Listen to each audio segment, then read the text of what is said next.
श्लोक पहला पहला। झूठ ना रागी, झूठ ना वेदी, झूठ ना चंद सूरज की भेदी। इस पावन शब्द राही गुरुदेव पातशाह जी सानू समझा रहे हैं कि साडे अंदर दी जो सुचमता है वो चाहिदी है। सोच दी सुचमता चाहिदी है, विचारां दी सुचमता, जीवन दी सुचमता चाहिदी है। जेकर साडा अंदर सुच्चा नहीं है, जे साडे अंदर सच नहीं है, ਤਾਂ ਬਾਹਰੀ ਜਿਹੜੇ ਕਰਮ ਕਾਂਡ ਨੇ ਉਹਨਾਂ ਦੇ ਨਾਲ ਸਾਡੀ ਜ਼ਿੰਦਗੀ ਵਿੱਚ ਸੁਖ ਸ਼ਾਂਤੀ ਨਹੀਂ ਆ ਸਕਦੀ।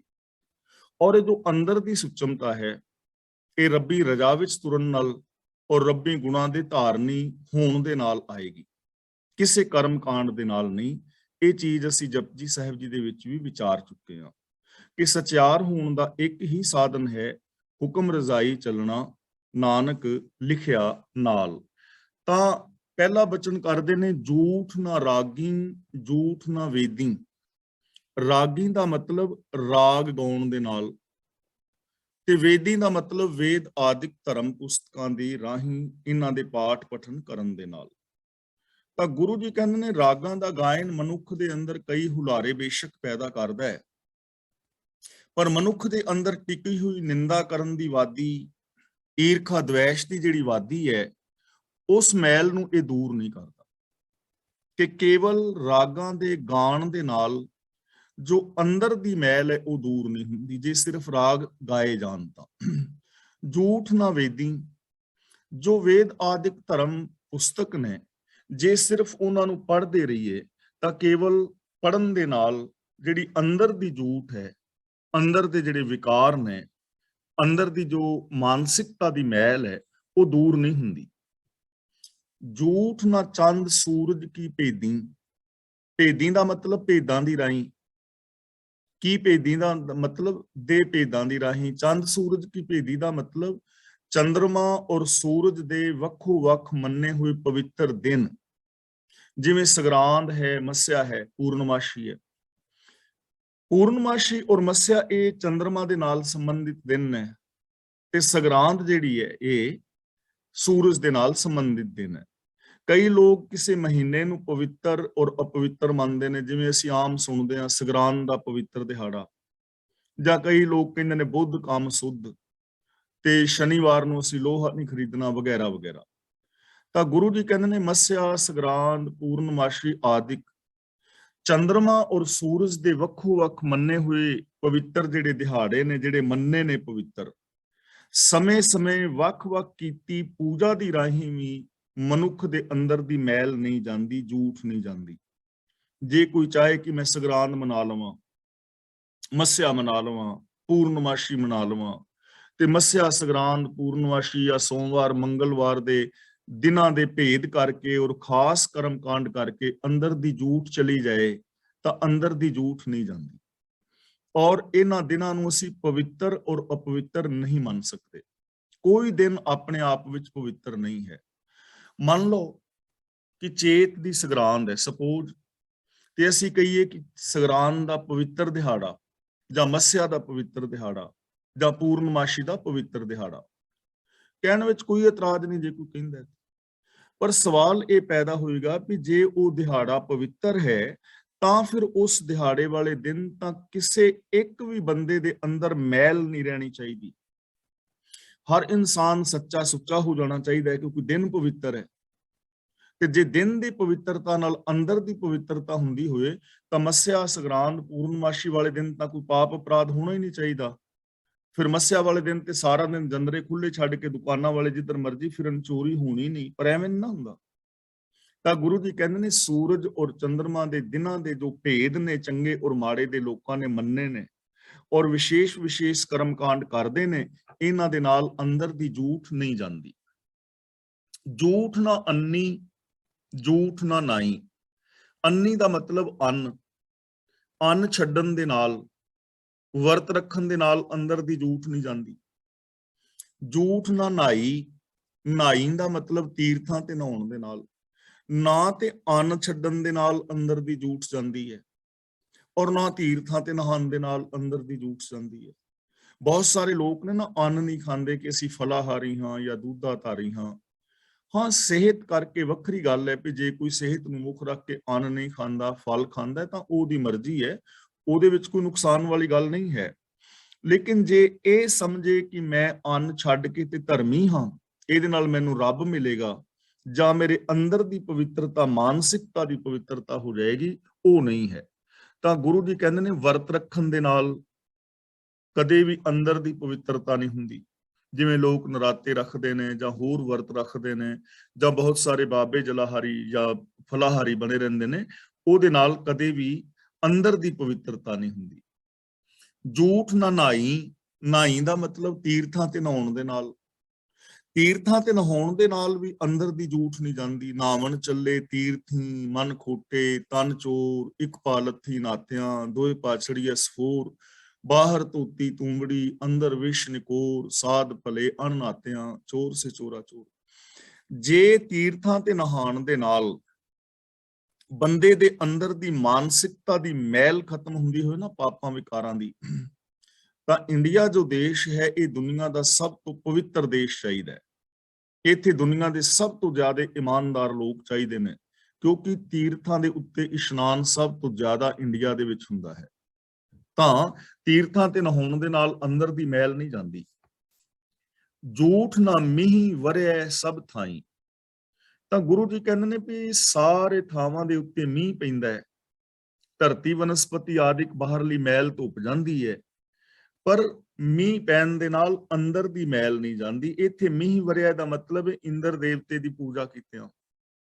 ਜੇ ਕੋਈ ਇੰਦਰ ਦੇਵਤੇ ਦੀ ਪੂਜਾ ਕਰਦਾ ਹੈ ਤਾਂ ਪੂਜਾ ਕਰਨ ਦੇ ਨਾਲ ਅੰਦਰ ਦੀ ਮੈਲ ਨਹੀਂ ਜਾਏਗੀ, ਮੀਂਹ ਵਸਣ ਦੇ ਨਾਲ ਵੀ ਅੰਦਰ ਦੀ ਮੈਲ ਨਹੀਂ ਜਾਂਦੀ। ਮੀਂਹ ਵਸਣ ਦੇ ਨਾਲ ਵਨਸਪਤੀ ਦੀ ਬਾਹਰ ਦੀ ਮੈਲ ਧੁੱਪਦੀ ਹੈ, ਆਕਾਸ਼ ਸਾਫ਼ ਹੁੰਦਾ ਹੈ, ਸਾਡੇ ਸਰੀਰ ਸਾਫ਼ ਹੁੰਦੇ ਨੇ, ਵਨਸਪਤੀ ਉਗਦੀ ਹੈ। ਇਹ ਵੱਖਰਾ ਟੌਪਿਕ ਹੈ, ਪਰ ਮੀਂਹ ਪੈਣ ਦੇ ਨਾਲ ਅੰਦਰ ਦੀ ਮੈਲ ਨਹੀਂ ਜਾਂਦੀ। ਇੰਦਰ ਦੇਵਤੇ ਦੀ ਪੂਜਾ ਕਰਨ ਦੇ ਨਾਲ ਅੰਦਰ ਦੀ ਮੈਲ ਨਹੀਂ ਜਾਂਦੀ। ਝੂਠ ਨਾ ਧਰਤੀ, ਝੂਠ ਨਾ ਪਾਣੀ। ਧਰਤੀ ਦਾ ਮਤਲਬ ਧਰਤੀ ਦਾ ਰਟਨ ਕਰਨ ਲਈ। ਜੇ ਕੋਈ ਧਰਤੀ ਦਾ ਰਟਨ ਕਰੇ, ਬਹੁਤ ਸਾਰੇ ਸਾਧੂ ਨੇ ਨਾ ਫਿਰਦੇ ਰਹਿੰਦੇ ਨੇ ਕਿ ਧਰਤੀ ਦਾ ਚੱਕਰ ਲਾਉਣ ਦੇ ਨਾਲ ਪਵਿੱਤਰਤਾ ਹੋਏਗੀ ਜਾਂ ਧਰਮ, ਜਾਂ ਗੁਫਾਵਾਂ ਦੇ ਵਿੱਚ ਕਈ ਲੋਕ ਵੜ ਕੇ ਤਪ ਤਪੱਸਿਆ ਕਰਦੇ ਨੇ। ਤਾਂ ਗੁਰੂ ਜੀ ਕਹਿੰਦੇ ਨੇ ਰਮਤੇ ਸਾਧੂ ਬਣ ਕੇ ਧਰਤੀ ਦਾ ਰਟਨ ਕੀਤਿਆਂ, ਧਰਤੀ ਵਿੱਚ ਗੁਫਾ ਬਣਾ ਕੇ, ਭੋਰੇ ਬਣਾ ਕੇ ਬਹਿਣ ਦੇ ਨਾਲ, ਜਾਂ ਪਾਣੀ ਵਿੱਚ ਖਲੋ ਕੇ ਤਪ ਕਰਨ ਦੇ ਨਾਲ ਵੀ ਮਨ ਦੀ ਮੈਲ ਨਹੀਂ ਜਾਂਦੀ। ਕਈ ਲੋਕ ਨੇ ਪਾਣੀ ਵਿੱਚ ਖਲੋ ਕੇ ਤਪ ਕਰਦੇ ਨੇ ਕਿ ਸਾਡਾ ਬਾਬਾ ਜੀ ਸਰੋਵਰ ਵਿੱਚ ਖਲੋਤਾ ਹੈ, ਛੱਪੜ ਵਿੱਚ ਖਲੋਤਾ ਰਿਹਾ 41 ਦਿਨ।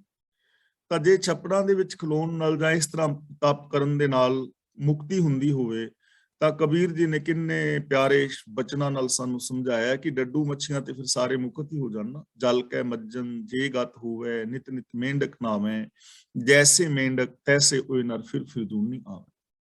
ਝੂਠ ਨਾ ਪਾਉਣੇ ਮਾਹੇ ਸਮਾਣੀ। ਪਾਉਣ ਦਾ ਮਤਲਬ ਹਵਾ, ਪੌਣੇ ਮਾਹੀ ਸਮਾਣੀ ਦਾ ਮਤਲਬ ਜੇ ਸਵਾਸਾਂ ਦੇ ਵਿੱਚ ਲੀਨ ਹੋ ਜਾਏ ਬੰਦਾ, ਪ੍ਰਾਣਾਯਾਮ ਕਰੇ। ਜੇ ਪ੍ਰਾਣਾਯਾਮ ਕਰੇ, ਸਵਾਸਾਂ ਨੂੰ ਰੋਕਣ ਦਾ ਜੇ ਅਭਿਆਸ ਕਰੇ, ਤਾਂ ਗੁਰੂ ਸਾਹਿਬ ਜੀ ਕਹਿੰਦੇ ਨੇ ਪ੍ਰਾਣਾਯਾਮ ਕੀਤਿਆਂ, ਸਮਾਧੀਆਂ ਲਾਉਣ ਦੇ ਨਾਲ ਮਨੁੱਖ ਦੇ ਅੰਦਰ ਦੀ ਟਿਕੀ ਹੋਈ ਜਿਹੜੀ ਮੈਲ ਹੈ ਉਹ ਨਹੀਂ ਜਾਂਦੀ।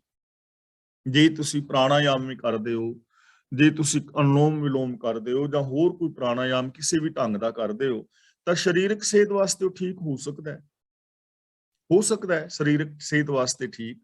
ਲੇਕਿਨ ਅੰਦਰ ਦੀ ਜਿਹੜੀ ਸੋਚ ਹੈ ਉਹਨੂੰ ਤਾਂ ਪ੍ਰਾਣਾਯਾਮ ਨਹੀਂ ਬਦਲੇਗਾ। ਨਾਨਕ ਨਿਗੁਰਿਆ ਗੁਣ ਨਾਹੀ ਕੋਏ। ਗੁਰੂ ਜੀ ਕਹਿੰਦੇ ਨੇ ਹੇ ਨਾਨਕ, ਜਿਹੜੇ ਮਨੁੱਖ ਗੁਰੂ ਦੇ ਰਾਹ ਤੇ ਨਹੀਂ ਤੁਰਦੇ, ਉਹਨਾਂ ਦੇ ਅੰਦਰ ਕੋਈ ਗੁਣ ਨਹੀਂ ਹੁੰਦਾ। ਆਤਮਿਕ ਜੀਵਨ ਉੱਚਾ ਕਰਨ ਵਾਲਾ, ਉਹਨਾਂ ਦੇ ਅੰਦਰ ਕੋਈ ਵੀ ਗੁਣ ਜਿਹੜਾ ਹੈ ਨਹੀਂ ਹੁੰਦਾ। ਜਿਹੜੇ ਨਿਗੁਰੇ ਨੇ, ਜੋ ਗੁਰੂ ਦੇ ਦੱਸੇ ਰਾਹ ਤੇ ਨਹੀਂ ਚੱਲਦੇ, ਜਿਨ੍ਹਾਂ ਨੇ ਗੁਰੂ ਗਿਆਨ ਨੂੰ ਆਪਣੀ ਜ਼ਿੰਦਗੀ ਦਾ ਆਧਾਰ ਨਹੀਂ ਬਣਾਇਆ, ਜਾਂ ਅਸੀਂ ਸੌਖੇ ਸ਼ਬਦਾਂ ਵਿੱਚ ਕਹਿਣਾ ਹੋਵੇ ਤਾਂ ਸ੍ਰੀ ਗੁਰੂ ਗ੍ਰੰਥ ਸਾਹਿਬ ਜੀ ਦੀ ਪਾਵਨ ਬਾਣੀ ਨੂੰ ਜੇ ਆਪਣੇ ਜੀਵਨ ਦਾ ਆਧਾਰ ਨਹੀਂ ਬਣਾਇਆ, ਗੁਰੂ ਦੇ ਦਿੱਤੇ ਵੇ ਆਫ ਲਾਈਫ ਨੂੰ ਫੋਲੋ ਨਹੀਂ ਕੀਤਾ, ਜਾਂ ਗੁਰਬਾਣੀ ਦੇ ਗੁਣਾਂ ਨੂੰ ਆਪਣੀ ਜ਼ਿੰਦਗੀ ਵਿੱਚ ਇੰਪਲੀਮੈਂਟ ਨਹੀਂ ਕੀਤਾ, ਤਾਂ ਉਹ ਬੇਸ਼ੱਕ ਰਾਗ ਗਾਈ ਜਾਣ, ਚਾਹੇ ਉਹ ਧਰਮ ਗ੍ਰੰਥ ਵੇਦ ਆਦਿਕ ਪੜ੍ਹੀ ਜਾਣ, ਚਾਹੇ ਉਹ ਮੱਸਿਆ ਪੂਰਨ ਸਗਰਾਂਦ ਆਦਿਕ ਮਨਾਈ ਜਾਣ, ਜਾਂ ਉਹ ਅੰਨ ਛੱਡੀ ਰੱਖਣ, ਜਾਂ ਉਹ ਤੀਰਥਾਂ ਤੇ ਨਹਾਈ ਜਾਣ, ਜਾਂ ਉਹ ਇੰਦਰ ਦੇਵਤੇ ਦੀ ਪੂਜਾ ਕਰਦੇ ਰਹਿਣ, ਚਾਹੇ ਉਹ ਗੁਫਾਵਾਂ ਦੇ ਵਿੱਚ ਵੜ ਜਾਣ, ਧਰਤੀ ਦਾ ਰਟਨ ਕਰਨ, ਜਾਂ ਪਾਣੀ ਦੇ ਅੰਦਰ ਖਲੋ ਕੇ ਤਪ ਕਰਨ, ਜਾਂ ਉਹ ਪ੍ਰਾਣਾਯਾਮ ਕਰਦੇ ਰਹਿਣ। ਨਾਨਕ ਨਿਗੁਰਿਆ ਗੁਣ ਨਾਹੀ ਕੋਏ, ਗੁਰੂ ਦੇ ਦੱਸੇ ਰਾਹ ਤੇ ਤੁਰਨ ਤੋਂ ਬਿਨਾ ਜ਼ਿੰਦਗੀ ਦੇ ਅੰਦਰ ਕੋਈ ਵੀ ਜਿਹੜਾ ਗੁਣ ਹੈ ਉਹ ਆਤਮਿਕ ਜੀਵਨ ਪੈਦਾ ਕਰਨ ਦੇ ਸਮਰੱਥ ਨਹੀਂ ਹੈ। ਜੇ ਆਤਮਿਕ ਜ਼ਿੰਦਗੀ ਜੀਣੀ ਹੈ ਇਨਸਾਨੀਅਤ ਵਾਲੀ, ਤਾਂ ਫਿਰ ਗੁਰਬਾਣੀ ਅਨੁਸਾਰ ਜ਼ਿੰਦਗੀ ਜੀਣੀ ਪੈਣੀ ਹੈ। ਮਨ ਬਚਨ ਕਰਮ ਕਰਕੇ ਸੱਚ ਦਾ ਧਾਰਨੀ ਹੋਣਾ ਪੈਣਾ। ਮੂੰਹ ਫੇਰਿਆ ਮੂੰਹ ਝੂਠਾ ਹੋਏ। ਮੂੰਹ ਫੇਰਿਆ ਦਾ ਮਤਲਬ ਜੇ ਗੁਰੂ ਵੱਲੋਂ ਮੂੰਹ ਫੇਰ ਲਈਏ, ਬੇਮੁਖ ਹੋ ਜਾਈਏ। ਮੂੰਹ ਝੂਠਾ ਹੋਏ ਦਾ ਮਤਲਬ ਮੂੰਹ ਝੂਠਾ ਹੋ ਜਾਂਦਾ ਹੈ। ਮੂੰਹ ਝੂਠਾ ਹੋਣ ਦਾ ਮਤਲਬ ਜ਼ਬਾਨ ਤੇ ਝੂਠ ਆ ਜਾਏਗਾ, ਨਿੰਦਾ ਚੋਰੀ ਆਦਿਕ ਦੇ ਅਵਗੁਣ ਆ ਜਾਣਗੇ। ਤਾਂ ਜੇਕਰ ਗੁਰੂ ਤੋਂ ਮੂੰਹ ਫੇਰ ਲਿਆ ਜਾਏ, ਗੁਰੂ ਤੋਂ ਬੇਮੁਖ ਹੋਇਆ ਜਾਏ, ਰੱਬੀ ਜੋ ਕੁਦਰਤ ਦੇ ਕਾਨੂੰਨ ਨੇ ਉਹਨਾਂ ਨੂੰ ਫੋਲੋ ਨਾ ਕੀਤਾ ਜਾਏ, ਰੱਬੀ ਰਜਾ ਭਾਣੇ ਵਿੱਚ ਨਾ ਤੁਰਿਆ ਜਾਏ, ਤਾਂ ਗੁਰੂ ਤੋਂ ਮੂੰਹ ਫੇਰਨ ਦੇ ਨਾਲ ਮੂੰਹ ਝੂਠਾ ਹੋ ਜਾਂਦਾ ਹੈ। ਚਾਹੇ ਫਿਰ ਜਿੰਨੇ ਮਰਜ਼ੀ ਕਰਮ ਕਾਂਡ ਕਰੀ ਜਾਓ, ਜੀਵਨ ਦੇ ਅੰਦਰ ਸੁਚਮਤਾ ਨਹੀਂ ਆਉਂਦੀ। ਤਾਂ ਇਸ ਸ਼ਲੋਕ ਰਾਹੀਂ ਸਾਨੂੰ ਸਮਝਾਇਆ ਜਾ ਰਿਹਾ ਹੈ ਕਿ ਜਿੰਨੇ ਵੀ ਬਾਹਰੀ ਕਰਮ ਕਾਂਡ ਨੇ, ਉਹਨਾਂ ਕਰਮ ਕਾਂਡਾਂ ਦੇ ਨਾਲ ਮਨੁੱਖ ਦੀ ਸੋਚ ਚੰਗੀ ਕਦੇ ਵੀ ਨਹੀਂ ਹੁੰਦੀ, ਅੰਦਰ ਦੀ ਮੈਲ ਕਦੇ ਵੀ ਨਹੀਂ ਜਾਂਦੀ। ਅੰਦਰ ਦੀ ਜੋ ਵਿਕਾਰਾਂ ਦੀ ਈਰਖਾ, ਦ્વੈਸ਼, ਸ਼ੰਕਾਰ ਆਦਿਕ ਦੀ ਮੈਲ ਹੈ, ਉਹ ਜਾਂਦੀ ਹੈ ਗੁਰੂ ਦੇ ਗਿਆਨ ਰਾਹੀਂ, ਰੱਬੀ ਸ਼ੁਭ ਗੁਣਾਂ ਨੂੰ ਧਾਰਨ ਕਰਨ ਦੇ ਨਾਲ। ਜੇ ਮਨ ਬਚਨ ਕਰਮ ਕਰਕੇ ਗੁਣਾਂ ਦਾ ਕੋਈ ਧਾਰ ਨਹੀਂ ਹੁੰਦਾ ਤਾਂ ਉਹਦੀ ਅੰਦਰ ਦੀ ਮੈਲ ਜਾਏਗੀ। ਤੇ ਜੇ ਕੋਈ ਇਹਨਾਂ ਗੁਣਾਂ ਤੋਂ, ਗੁਰੂ ਤੋਂ, ਬਾਣੀ ਤੋਂ, ਰੱਬ ਤੋਂ ਬੇਮੁਖ ਹੈ ਤਾਂ ਉਹਦਾ ਮੂੰਹ, ਉਹਦਾ ਜੀਵਨ ਝੂਠਾ ਹੋ ਜਾਏਗਾ। ਮਹਿਲਾ ਪਹਿਲਾ। ਨਾਨਕ ਚੁਲੀਆਂ ਸੁੱਚੀਆਂ ਜੇ ਭਰ ਜਾਣੇ ਕੋਏ। ਹੁਣ ਬਹੁਤ ਸਾਰੇ ਲੋਕ ਨੇ ਉਹ ਚੁਲੀ ਭਰਦੇ ਨੇ। ਕਈ ਵਾਰ ਪੁਜਾਰੀ ਲੋਕ ਹੱਥ ਦੇ ਵਿੱਚ ਪਾਣੀ ਪਾ ਕੇ ਚੁਲੀ ਤੇ ਉਹ ਪੀਣ ਵਾਸਤੇ ਦਿੰਦੇ ਨੇ, ਜਾਂ ਉਹ ਅਰਪਤ ਕਰਨ ਵਾਸਤੇ ਦਿੰਦੇ ਨੇ। ਔਰ ਆਮ ਲੋਕ ਵੀ ਚੁਲੀ ਵਗੈਰਾ ਵੀ ਕਰਦੇ ਨੇ, ਉਸ ਨੂੰ ਵੀ ਲਿਆ ਜਾ ਸਕਦਾ ਹੈ। ਤਾਂ ਗੁਰੂ ਪਾਤਸ਼ਾਹ ਜੀ ਕਹਿੰਦੇ ਨੇ ਕਿ ਜੇ ਨਿਰੀਆਂ ਚੁਲੀਆਂ ਕੀਤੀਆਂ ਜਾਣ ਤਾਂ ਕੁਰਲੀਆਂ ਕਰਨ ਦੇ ਨਾਲ ਕਦੇ ਵੀ ਮੂੰਹ ਸੁੱਚਾ ਨਹੀਂ ਹੁੰਦਾ, ਕਦੇ ਵੀ ਸੁਚਮਤਾ ਨਹੀਂ ਆ ਸਕਦੀ। ਤਾਂ ਹੇ ਨਾਨਕ, ਨਿਰਾ ਪਾਣੀ ਨਾਲ ਚੁਲੀਆਂ ਕੀਤਿਆਂ ਆਤਮਿਕ ਜੀਵਨ ਵਿੱਚ ਸੁੱਚ ਨਹੀਂ ਆ ਸਕਦੀ। ਪਰ ਗੁਰੂ ਜੀ ਕਹਿੰਦੇ ਨੇ ਜੇ ਕੋਈ ਮਨੁੱਖ ਸੁੱਚੀ ਚੁਲੀ ਭਰਨੀ ਜਾਣ ਲਵੇ ਤਾਂ ਉਹ ਸੁੱਚੀਆਂ ਚੁਲੀਆਂ ਦੱਸ ਰਹੇ ਨੇ ਕਿ ਸੁੱਚੀਆਂ ਚੁਲੀਆਂ ਕਿਹੜੀਆਂ ਨੇ। ਜਿਹੜੀ ਚੁਲੀ ਭਰਨ ਦੇ ਨਾਲ ਸਾਡੀ ਜ਼ਿੰਦਗੀ ਦੇ ਅੰਦਰ ਸ਼ਾਂਤੀ ਆ ਸਕਦੀ ਹੈ, ਪਵਿੱਤਰਤਾ ਆ ਸਕਦੀ ਹੈ, ਸੋਚ ਬਦਲ ਸਕਦੀ ਹੈ, ਉਹ ਚੁਲੀਆਂ ਕਿਹੜੀਆਂ ਨੇ। ਪਾਣੀ ਦੀਆਂ ਚੁਲੀਆਂ ਅਰਪਣ ਕਰਨ ਨਾਲ ਜਾਂ ਪਾਣੀ ਦੇ ਨਾਲ ਕੁਰਲੀਆਂ ਕਰਨ ਦੇ ਨਾਲ ਕਦੇ ਵੀ ਅੰਦਰ ਦੀ ਸੁਚਮਤਾ ਨਹੀਂ ਹੁੰਦੀ। ਇੱਕ ਗੱਲ ਯਾਦ ਰੱਖਣ ਵਾਲੀ ਹੈ, ਪਾਣੀ ਦੇ ਨਾਲ ਹੱਥ ਸਾਫ਼ ਹੁੰਦੇ ਨੇ, ਸੁੱਚੇ ਨਹੀਂ ਹੁੰਦੇ। ਹੱਥ ਸੁੱਚੇ ਹੁੰਦੇ ਨੇ ਸੇਵਾ ਕਰਕੇ, ਕਿਸੇ ਦਾ ਸਹਿਯੋਗ ਕਰਕੇ, ਕਿਰਤ ਕਰਕੇ। ਜ਼ਬਾਨ ਧੋਣ ਨਾਲ ਜਾਂ ਮੂੰਹ ਦੇ ਵਿੱਚ ਕੁਰਲੀ ਕਰਨ ਦੇ ਨਾਲ ਮੂੰਹ ਸੁੱਚਾ ਨਹੀਂ ਹੁੰਦਾ, ਪਵਿੱਤਰ ਨਹੀਂ ਹੁੰਦਾ, ਸੁੱਚਾ ਸਾਫ਼ ਹੁੰਦਾ ਹੈ। ਜੇ ਅਸੀਂ ਕੁਰਲੀ ਕਰਦੇ ਹਾਂ, ਬ੍ਰਸ਼ ਆਦਿ ਕਰਦੇ ਹਾਂ, ਦਾਤਨ ਕਰਦੇ ਹਾਂ, ਤਾਂ ਉਹਦੇ ਨਾਲ ਮੂੰਹ ਸਾਫ਼ ਹੁੰਦਾ ਹੈ, ਪਵਿੱਤਰ ਨਹੀਂ ਹੁੰਦਾ। ਜ਼ਬਾਨ ਪਵਿੱਤਰ ਨਹੀਂ ਹੁੰਦੀ। ਜ਼ਬਾਨ ਪਵਿੱਤਰ ਹੁੰਦੀ ਹੈ ਸੱਚ ਬੋਲ ਕੇ, ਪਿਆਰ ਵਾਲੇ ਬੋਲ ਬੋਲ ਕੇ। ਇਸ ਲਈ ਗੁਰੂ ਜੀ ਕਹਿੰਦੇ ਨੇ ਨਾਨਕ ਚੁਲੀਆਂ ਸੁੱਚੀਆਂ ਜੇ ਭਰ ਜਾਣੇ ਕੋਏ। ਇਹ ਸੁੱਚੀਆਂ ਚੁਲੀਆਂ ਨੇ, ਜੇ ਕੋਈ ਇਹਨਾਂ ਸੁੱਚੀਆਂ ਚੁਲੀਆਂ ਨੂੰ ਭਰਨਾ ਜਾਣਦਾ ਹੋਵੇ। ਤੇ ਉਹ ਚੁਲੀਆਂ ਕਿਹੜੀਆਂ ਨੇ? ਅਗਲੀ ਪੰਕਤੀ ਵਿੱਚ ਦੱਸ ਰਹੇ ਨੇ, ਸੁਰਤੇ ਚੁਲੀ ਗਿਆਨ ਕੀ ਜੋਗੀ ਕਾ ਜਤ ਹੋਏ। ਸੁਰਤੇ ਦਾ ਮਤਲਬ ਵਿਦਵਾਨ ਮਨੁੱਖ, ਗਿਆਨ ਦਾ ਮਤਲਬ ਵਿਚਾਰ, ਜਤ ਦਾ ਮਤਲਬ ਹੈ ਗਿਆਨ ਇੰਦਰੀਆਂ ਨੂੰ ਕੰਟਰੋਲ ਕਰਨਾ, ਕਾਮ ਵਾਸਨਾ ਵੱਲੋਂ ਰੋਕਣਾ। ਤਾਂ ਗੁਰੂ ਪਾਤਸ਼ਾਹ ਜੀ ਕਹਿੰਦੇ ਨੇ ਵਿਦਵਾਨ ਵਾਸਤੇ ਚੁਲੀ ਹੈ ਵਿਚਾਰ ਦੀ। ਜੇ ਕੋਈ ਇੱਕ ਵਿਦਵਾਨ ਬੰਦਾ ਪਾਣੀ ਭਰ ਕੇ ਚੁਲੀ ਦਾ ਉਹ ਅਰਪਿਤ ਕਰੇ ਜਾਂ ਪੀਵੇ ਜਾਂ ਮੂੰਹ ਵਿੱਚ ਚੁਲੀ ਕਰੇ ਤਾਂ ਉਹਦੇ ਨਾਲ ਉਹਦਾ ਅੰਦਰ ਸਾਫ਼ ਨਹੀਂ ਹੁੰਦਾ। ਜੇ ਉਹ ਵਿਚਾਰ ਨਹੀਂ ਕਰਦਾ, ਜੇ ਉਸ ਦੇ ਵਿਚਾਰ ਮੰਡਲ ਦੇ ਅੰਦਰ ਸੱਚ ਨਹੀਂ ਹੈ, ਤਾਂ ਵਿਦਵਾਨ ਵਾਸਤੇ ਚੁਲੀ ਵਿਚਾਰ ਦੀ ਹੈ। ਭਾਵ ਵਿਦਵਾਨ ਦੀ ਵਿਦਵਤਾ ਪਵਿੱਤਰ ਹੈ ਜੇ ਉਹਦੇ ਅੰਦਰ ਵਿਚਾਰ ਵੀ ਹੈ, ਜੇ ਉੱਤੇ ਅਮਲ ਵੀ ਕਰਦਾ ਹੈ, ਸੱਚ ਦੇ ਉੱਤੇ ਚੱਲਣਾ, ਸੱਚ ਦੀ ਵਿਚਾਰ ਕਰਨੀ, ਇਹ ਵਿਦਵਾਨ ਦੀ ਚੁਲੀ ਹੈ। ਜੋਗੀ ਕਾ ਜਤ ਹੋਏ। ਤੇ ਜੋਗੀ ਦੀ ਚੁਲੀ ਕੀ ਹੈ? ਜੇ ਜੋਗੀ ਹੁਣ ਚੁਲੀਆਂ ਭਰ ਭਰ ਕੇ ਪੀ ਵੀ ਜਾਏ ਜਾਂ ਚੁਲੀਆਂ ਕਰੀ ਜਾਏ, ਪਰ ਜੇ ਕਰੈਕਟਰ ਦਾ ਚੰਗਾ ਨਹੀਂ, ਤਾਂ ਇਹ ਚੁਲੀ ਜਿਹੜੀ ਹੈ ਬਾਹਰ ਦੀ ਧੋਤੀ ਪੀਤੀ ਹੋਈ ਚੁਲੀ ਕਦੇ ਵੀ ਅੰਦਰ ਦੀ ਪਵਿੱਤਰਤਾ ਨਹੀਂ ਕਰੇਗੀ। ਤਾਂ ਗੁਰੂ ਜੀ ਸਾਨੂੰ ਸਮਝਾ ਰਹੇ ਨੇ ਕਿ ਜੋਗੀ ਦਾ ਜਿਹੜਾ ਹੈ ਜਤ ਯਾਨੀ ਕਾਮ ਵਾਸਨਾ ਵੱਲੋਂ ਆਪਣੇ ਆਪ ਨੂੰ ਰੋਕਣਾ, ਉਹਦੀ ਇਹ ਚੁਲੀ ਹੈ ਕਿ ਉੱਚੇ ਸੁੱਚੇ ਕਰੈਕਟਰ ਦਾ ਜੀਵਨ ਜੀਵੇ। ਅਗਲਾ ਬਚਨ ਕਰਦੇ ਨੇ, ਬ੍ਰਾਹਮਣ ਚੁਲੀ ਸੰਤੋਖ ਕੀ ਗਿਰਹੀ ਕਾ ਸਤ ਦਾਨ। ਬ੍ਰਾਹਮਣ ਦੀ ਚੁਲੀ ਹੈ ਸੰਤੋਖ ਦੀ। ਜੇ ਬ੍ਰਾਹਮਣ ਦੇ ਅੰਦਰ ਸੰਤੋਖ ਨਹੀਂ ਹੈ ਤੇ ਬਾਹਰੋਂ ਬੇਸ਼ੱਕ ਉਹਨੇ ਚੰਗੇ ਕੱਪੜੇ ਪਾਏ ਨੇ, ਤੀਰਥਾਂ ਤੇ ਇਸ਼ਨਾਨ ਵੀ ਕਰਦਾ ਹੈ ਔਰ ਬਾਹਰੋਂ ਚੁਲੀਆਂ ਵੀ ਭਰਾ ਰਿਹਾ ਹੈ, ਪਰ ਜੇ ਅੰਦਰ ਸੰਤੋਖ ਨਹੀਂ, ਜੇ ਅੰਦਰ ਲਾਲਚ ਲੋਭ ਟਿਕਿਆ ਹੋਇਆ ਹੈ, ਤਾਂ ਬਾਹਰ ਦੀ ਚੁਲੀ ਕਦੇ ਵੀ ਅੰਦਰ ਦੀ ਪਵਿੱਤਰਤਾ ਨਹੀਂ ਕਰੇਗੀ ਨਾ। ਇਸ ਲਈ ਗੁਰੂ ਜੀ ਕਹਿੰਦੇ ਨੇ ਬ੍ਰਾਹਮਣ ਦੀ ਚੁਲੀ ਸੰਤੋਖ ਦੀ ਹੈ, ਉਹਦੇ ਅੰਦਰ ਸੰਤੋਖ ਹੋਣਾ ਚਾਹੀਦਾ ਹੈ। ਗਿਰਹੀ ਕਾ ਸਤ ਦਾਨ। ਸਤ ਦਾ ਮਤਲਬ ਉੱਚਾ ਆਚਰਨ ਤੇ ਦਾਨ ਦਾ ਮਤਲਬ ਇੱਥੇ ਹੈ ਸੇਵਾ, ਵੰਡ ਕੇ ਖਾਣਾ। ਤੇ ਗ੍ਰਸਤੀ ਲਈ ਜਿਹੜੀ ਚੁਲੀ ਹੈ ਨਾ, ਉਹ ਹੈ ਉੱਚਾ ਆਚਰਨ ਹੋਵੇ ਔਰ ਵੰਡ ਕੇ ਛਕੇ, ਇੱਕ ਦੂਜੇ ਦਾ ਸਹਿਯੋਗ ਕਰੇ। ਇਹ ਗ੍ਰਸਤੀ ਦੀ ਚੁਲੀ ਹੈ। ਤੇ ਜੇ ਗ੍ਰਸਤੀ ਬਾਹਰੋਂ ਨਹਾਤਾ ਧੋਤਾ ਹੈ, ਚੁਲੀਆਂ ਭਰਦਾ ਭਰਾਂਦਾ ਕਰਦਾ ਹੈ, ਔਰ ਲੇਕਿਨ ਜੇ ਆਚਰਨ ਚੰਗਾ ਨਹੀਂ, ਇੱਕ ਦੂਜੇ ਦਾ ਸਹਿਯੋਗ ਨਹੀਂ, ਤਾਂ ਫਿਰ ਅੰਦਰ ਥੋੜੀ ਸ਼ਾਂਤੀ ਆਣੀ ਹੈ। ਇਸ ਲਈ ਗ੍ਰਸਤੀ ਦੀ ਚੁਲੀ ਹੈ ਉੱਚਾ ਸੁੱਚਾ ਆਚਰਨ ਔਰ ਸੇਵਾ। ਰਾਜੇ ਚੁਲੀ ਨਿਆਮ ਕੀ ਪੜਿਆ ਸੱਚ ਧਿਆਨ। ਨਿਆਂ ਦਾ ਮਤਲਬ ਇਨਸਾਫ। ਜਿਹੜਾ ਰਾਜਾ ਔਰ ਬਾਦਸ਼ਾਹ ਹੈ ਨਾ, ਉਹਦੇ ਵਾਸਤੇ ਚੁਲੀ ਹੈ ਇਨਸਾਫ ਦੀ। ਜੇ ਹੁਣ ਕੋਈ ਰਾਜਾ ਤੇ ਹੋਵੇ ਤੇ ਉਹ ਰਾਜਾ ਤੀਰਥਾਂ ਦੇ ਉੱਤੇ ਇਸ਼ਨਾਨ ਵੀ ਕਰੇ, ਚੁਲੀਆਂ ਵੀ ਭਰਾਏ, ਲੇਕਿਨ ਬੇਇਨਸਾਫੀ ਕਰੇ ਲੋਕਾਂ ਦੇ ਨਾਲ। ਹੁਣ ਮਲਕ ਭਾਗੋ ਵਰਗਾ ਜੇ ਚੁਲੀਆਂ ਭਰਾਈ ਜਾਏ ਤੇ ਉਹਦਾ ਫਾਇਦਾ ਕੀ? ਤਾਂ ਗੁਰੂ ਜੀ ਕਹਿੰਦੇ ਨੇ ਇਹ ਬਾਹਰ ਦੀਆਂ ਚੁਲੀਆਂ ਅੰਦਰ ਦੀ ਪਵਿੱਤਰਤਾ ਦਾ ਕਾਰਨ ਨਹੀਂ ਬਣਦੀਆਂ। ਰਾਜੇ ਵਾਸਤੇ ਚੁਲੀ ਹੈ ਇਨਸਾਫ ਦੀ, ਕਿ ਉਹ ਇਨਸਾਫ ਕਰੇ, ਹਰ ਇੱਕ ਨੂੰ ਹਰ ਇੱਕ ਦਾ ਹੱਕ ਦੇਵੇ। ਪੜਿਆ ਸੱਚ ਧਿਆਨ। ਤੇ ਵਿਦਵਾਨ ਵਾਸਤੇ ਸੱਚ ਦਾ ਧਿਆਨ। ਵਿਦਵਾਨ ਦੀ ਚੁਲੀ ਹੈ ਉਹਦਾ ਸੱਚ ਦੇ ਅੰਦਰ ਧਿਆਨ ਲੱਗਾ ਹੋਵੇ। ਜੇ ਵਿਦਿਆ ਤਾਂ ਬਹੁਤ ਹੈ, ਗਿਆਨ ਤੇ ਬਹੁਤ ਹੈ, ਪਰ ਜੇ ਉਹ ਵਿਦਵਾਨ ਮਨ ਬਚਨ ਕਰਮ ਕਰਕੇ ਸੱਚਾ ਨਹੀਂ, ਉਹਦੀ ਮਾਨਸਿਕਤਾ ਸੱਚੀ ਨਹੀਂ, ਤੇ ਚੁਲੀਆਂ ਭਰਦਾ ਫਿਰੇ ਤੇ ਉਹਦੀ ਵਿਦਿਆ ਦਾ ਫਾਇਦਾ ਕੀ ਹੈ? ਤਾਂ ਵਿਦਵਾਨ ਵਾਸਤੇ ਚੁਲੀ ਹੈ ਸੱਚ ਦੇ ਨਾਲ ਧਿਆਨ ਜੋੜਨਾ, ਆਪਣੀ ਮਾਨਸਿਕਤਾ ਵਿੱਚ ਸੱਚ ਨੂੰ ਵਸਾਣਾ। ਪਾਣੀ ਚਿਤ ਨਾ ਧੋਪਈ, ਮੁਖ ਪੀਤੈ ਤਿਖ ਜਾਏ। ਮੁਖ ਦਾ ਮਤਲਬ ਮੂੰਹ ਨਾਲ, ਪਾਣੀ ਦਾ ਮਤਲਬ ਪਾਣੀ ਨਾਲ, ਚੇਤਨਾ ਧੋਪਈ ਦਾ ਮਤਲਬ ਚੇਤਨੀ ਧੁੱਪਦਾ, ਮਾਨਸਿਕਤਾ ਸਾਫ਼ ਨਹੀਂ ਹੁੰਦੀ। ਪਾਣੀ ਨਾਲ ਚੁਲੀ ਕੀਤਿਆਂ ਮਨ ਨਹੀਂ ਧੁੱਪਦਾ, ਸਰੀਰ ਧੁੱਪ ਜਾਏਗਾ। ਪਾਣੀ ਪੀਣ ਦੇ ਨਾਲ ਪਿਆਸ ਮਿਟ ਜਾਏਗੀ। ਮੁਖ ਪੀਤੈ ਤਿਖ ਜਾਏ। ਜੇ ਪਾਣੀ ਮੂੰਹ ਨਾਲ ਪੀਵੋਗੇ ਤੇ ਪਿਆਸ ਬੁਝ ਜਾਏਗੀ। ਹਾਲਾਂਕਿ ਪਾਣੀ ਅੰਦਰ ਗਿਆ ਹੈ, ਮੂੰਹ ਨਾਲ ਪੀਤਾ ਹੋਇਆ ਪਾਣੀ ਅੰਦਰ ਗਿਆ ਹੈ, ਪਰ ਉਹ ਸਿਰਫ ਪਿਆਸ ਬੁਝਾਏਗਾ, ਅੰਦਰ ਦੀ ਮਾਨਸਿਕਤਾ ਨੂੰ ਸਾਫ਼ ਨਹੀਂ ਕਰੇਗਾ।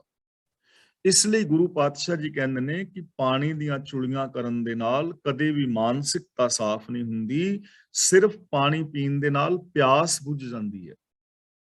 ਪਾਣੀ ਪਿਤਾ ਜਗਤ ਕਾ, ਫਿਰ ਪਾਣੀ ਸਭ ਖਾਏ। ਪਾਣੀ ਦੀ ਚੁਲੀ ਨਾਲ ਪਵਿੱਤਰਤਾ ਆਉਣ ਦੇ ਥਾਂ ਸਗੋਂ ਸੂਤਕ ਦਾ ਭਰਮ ਪੈਦਾ ਹੋਣਾ ਚਾਹੀਦਾ ਹੈ। ਕਿਉਂ? ਕਿ ਪਾਣੀ ਤੋਂ ਸਾਰਾ ਸੰਸਾਰ ਪੈਦਾ ਹੁੰਦਾ ਹੈ ਤੇ ਪਾਣੀ ਹੀ ਸਾਰੇ ਜਗਤ ਦਾ ਵਿਨਾਸ਼ ਦਾ ਕਾਰਨ ਬਣਦਾ ਹੈ। ਯਾਨੀ ਜਨਮ ਤੋਂ ਲੈ ਕੇ ਮਰਨ ਤੱਕ ਅਸੀਂ ਪਾਣੀ ਵਰਤਦੇ ਹਾਂ। ਪਾਣੀ ਦੇ ਕਾਰਨ ਹੀ ਸਾਡਾ ਜੀਵਨ ਹੈ ਤੇ ਪਾਣੀ ਤੱਕ ਹੀ ਸਾਡੀ ਮੌਤ ਵੀ ਹੋ ਜਾਂਦੀ ਹੈ। ਜਦੋਂ ਸਾਡਾ ਜਨਮ ਹੋਇਆ ਤੇ ਸਾਨੂੰ ਪਾਣੀ ਨਾਲ ਹੀ ਨਵਾਇਆ ਗਿਆ, ਤੇ ਜਿਸ ਦਿਨ ਮਰਨਾ ਹੈ ਉਦੋਂ ਵੀ ਪਾਣੀ ਨਾਲ ਹੀ ਨਵਾ ਦੇਣਾ ਹੈ। ਸਾਰਾ ਜੀਵਨ ਜਿਹੜਾ ਹੈ ਪਾਣੀ ਦੇ ਵਿੱਚ ਬੀਤ ਗਿਆ ਨਾ। ਤਾਂ ਗੁਰੂ ਜੀ ਕਹਿੰਦੇ ਨੇ ਪਾਣੀ ਸਾਰੇ ਜਗਤ ਦਾ ਪਿਤਾ ਹੈ, ਫਿਰ ਪਾਣੀ ਹੀ ਸਾਰਿਆਂ ਨੂੰ ਖਾ ਜਾਂਦਾ ਹੈ। ਭਾਵ ਕਿ ਪਾਣੀ ਦੇ ਵਿੱਚ ਹੀ ਜਨਮ ਔਰ ਮੌਤ ਹੁੰਦਾ ਹੈ, ਸ਼ੁਰੂ ਤੋਂ ਲੈ ਕੇ ਅਖੀਰ ਤੱਕ। ਤੇ ਇਹਦੇ ਨਾਲ ਕਦੇ ਵੀ ਪਵਿੱਤਰਤਾ ਨਹੀਂ ਹੋ ਸਕਦੀ, ਸਗੋਂ ਇਹਦੇ ਨਾਲ ਤੇ ਅਪਵਿੱਤਰਤਾ ਦਾ ਵਹਿਮ ਪੈਦਾ ਹੋਏਗਾ। ਹੋਰ ਜਿਵੇਂ ਅਸੀਂ ਕਹਿੰਦੇ ਨਾ ਵੀ ਸੂਤਕ ਜੇ ਜਨਮ ਹੋਵੇ ਤਾਂ ਅਪਵਿੱਤਰਤਾ, ਜੇ ਕੋਈ ਮਰ ਗਿਆ ਤਾਂ ਅਪਵਿੱਤਰਤਾ। ਤਾਂ ਗੁਰੂ ਜੀ ਕਹਿੰਦੇ ਨੇ ਪਾਣੀ ਵਿੱਚ ਤਾਂ ਜੀਵ ਹਰ ਤਰ੍ਹਾਂ ਜੰਮ ਔਰ ਮਰ ਰਹੇ ਨੇ, ਤੇ ਫਿਰ ਤੁਹਾਨੂੰ ਅੰਦਰੋਂ ਪਵਿੱਤਰ ਪਾਣੀ ਕਿਵੇਂ ਕਰ ਦੇਗਾ? ਤਾਂ ਗੁਰੂ ਪਾਤਸ਼ਾਹ ਜੀ ਸਾਨੂੰ ਸਮਝਾ ਰਹੇ ਨੇ ਕਿ ਬਾਹਰ ਦੀਆਂ ਜਿਹੜੀਆਂ ਚੁਲੀਆਂ ਨੇ, ਬਾਹਰ ਦੇ ਜਿਹੜੇ ਇਸ਼ਨਾਨ ਨੇ, ਬਾਹਰ ਦੇ ਜੋ ਕਰਮ ਕਾਂਡ ਨੇ, ਉਹ ਕਦੇ ਵੀ ਮਾਨਸਿਕਤਾ ਨੂੰ ਪਵਿੱਤਰ ਨਹੀਂ ਕਰਦੇ। ਤੇ ਜਦੋਂ ਤੱਕ ਬੰਦੇ ਦੀ ਸੋਚ ਪਵਿੱਤਰ ਨਹੀਂ ਹੈ ਨਾ, ਬਾਹਰ ਦੇ ਜਿੰਨੇ ਮਰਜ਼ੀ ਕਰਮ ਕਾਂਡ ਕਰੀ ਜਾਏ, ਇਹਦੇ ਅੰਦਰ ਇਨਸਾਨੀਅਤ ਨਹੀਂ ਪੈਦਾ ਹੋ ਸਕਦੀ, ਇਸ ਮਨੁੱਖ ਦੇ ਅੰਦਰ ਸ਼ਾਂਤੀ ਨਹੀਂ ਆ ਸਕਦੀ, ਕਦੇ ਵੀ ਇਹਦੇ ਅੰਦਰ ਆਤਮਿਕ ਜੀਵਨ ਪ੍ਰਫੁੱਲਤ ਨਹੀਂ ਹੋ ਸਕਦਾ, ਉਹ ਚਾਹੇ ਕਿਸੇ ਵੀ ਧਰਮ ਮਜ਼ਹਬ ਨੂੰ ਮੰਨਣ ਵਾਲਾ ਹੈ। ਤਾਂ ਇਸ ਲਈ ਗੁਰੂ ਜੀ ਸਾਨੂੰ ਇਹਨਾਂ ਬਾਹਰਲੀਆਂ ਪਵਿੱਤਰਤਾਵਾਂ ਨਾਲੋਂ ਵਰਜ ਕੇ ਅੰਦਰ ਦੀ ਪਵਿੱਤਰਤਾ ਦੇਣੀ ਚਾਹੁੰਦੇ ਨੇ ਕਿ ਸਾਡੀ ਸੋਚ ਪਵਿੱਤਰ ਹੋਣੀ ਚਾਹੀਦੀ ਹੈ। ਇਸ ਲਈ ਜਿਹੜੀ ਸਫਾਈ ਹੈ ਉਹ ਇੱਕ ਵੱਖਰੀ ਚੀਜ਼ ਹੈ, ਲੇਕਿਨ ਉਸ ਨੂੰ ਪਵਿੱਤਰਤਾ ਦਾ ਨਾਮ ਦੇ ਕੇ ਧਰਮ ਦੇ ਨਾਲ ਜੋੜ ਕੇ ਰੱਬ ਦੀ ਪ੍ਰਾਪਤੀ ਦਾ ਸਾਧਨ ਮੰਨਣਾ, ਇਹ ਸਿਰਫ ਔਰ ਸਿਰਫ ਇੱਕ ਅਗਿਆਨਤਾ ਹੈ। ਪੌੜੀ ਨਾਏ ਸੁਣਿਆ ਸਭ ਸਿੱਧ ਹੈ, ਰਿੱਧ ਪਿੱਛੇ ਆਵੇ। ਸਿੱਧ ਦਾ ਮਤਲਬ ਸਿੱਧੀਆਂ ਕਰਾਮਾਤੀ ਤਾਕਤਾਂ ਯਾਨੀ ਸਫਲਤਾ, ਤੇ ਰਿੱਧ ਦਾ ਮਤਲਬ ਵੀ ਜਿਹੜਾ ਹੈ ਨਾ, ਰਿੱਧ ਦਾ ਮਤਲਬ ਹੁੰਦਾ ਹੈ ਵਿਭੂਤੀ, ਸੰਪਦਾ। ਪ੍ਰਭ ਕੈ ਸਿਮਰਨ ਰਿੱਧ ਸਿੱਧ ਨਵਨਿੱਧ। ਰਿੱਧੀ ਦਾ ਅਰਥ ਕਾਮਯਾਬੀ ਵੀ ਹੈ, ਸਫਲਤਾ ਵੀ ਹੈ, ਉન્નਤੀ ਔਰ ਤਰੱਕੀ ਵੀ ਹੈ, ਦੁਰਗਾ ਵੀ ਹੈ, ਕਈ ਸਾਰੇ ਰਿੱਧ ਦੇ ਅਰਥ ਨੇ। ਇੱਥੇ ਰਿੱਧੀਆਂ ਸਿੱਧੀਆਂ ਦਾ ਮਤਲਬ ਸਫਲਤਾ, ਜੋ ਮਾਨਸਿਕ ਤਾਕਤਾਂ ਨੇ। ਨਾਏ ਸੁਣਿਆ, ਨਾਏ ਦਾ ਮਤਲਬ ਰੱਬੀ ਹੁਕਮ।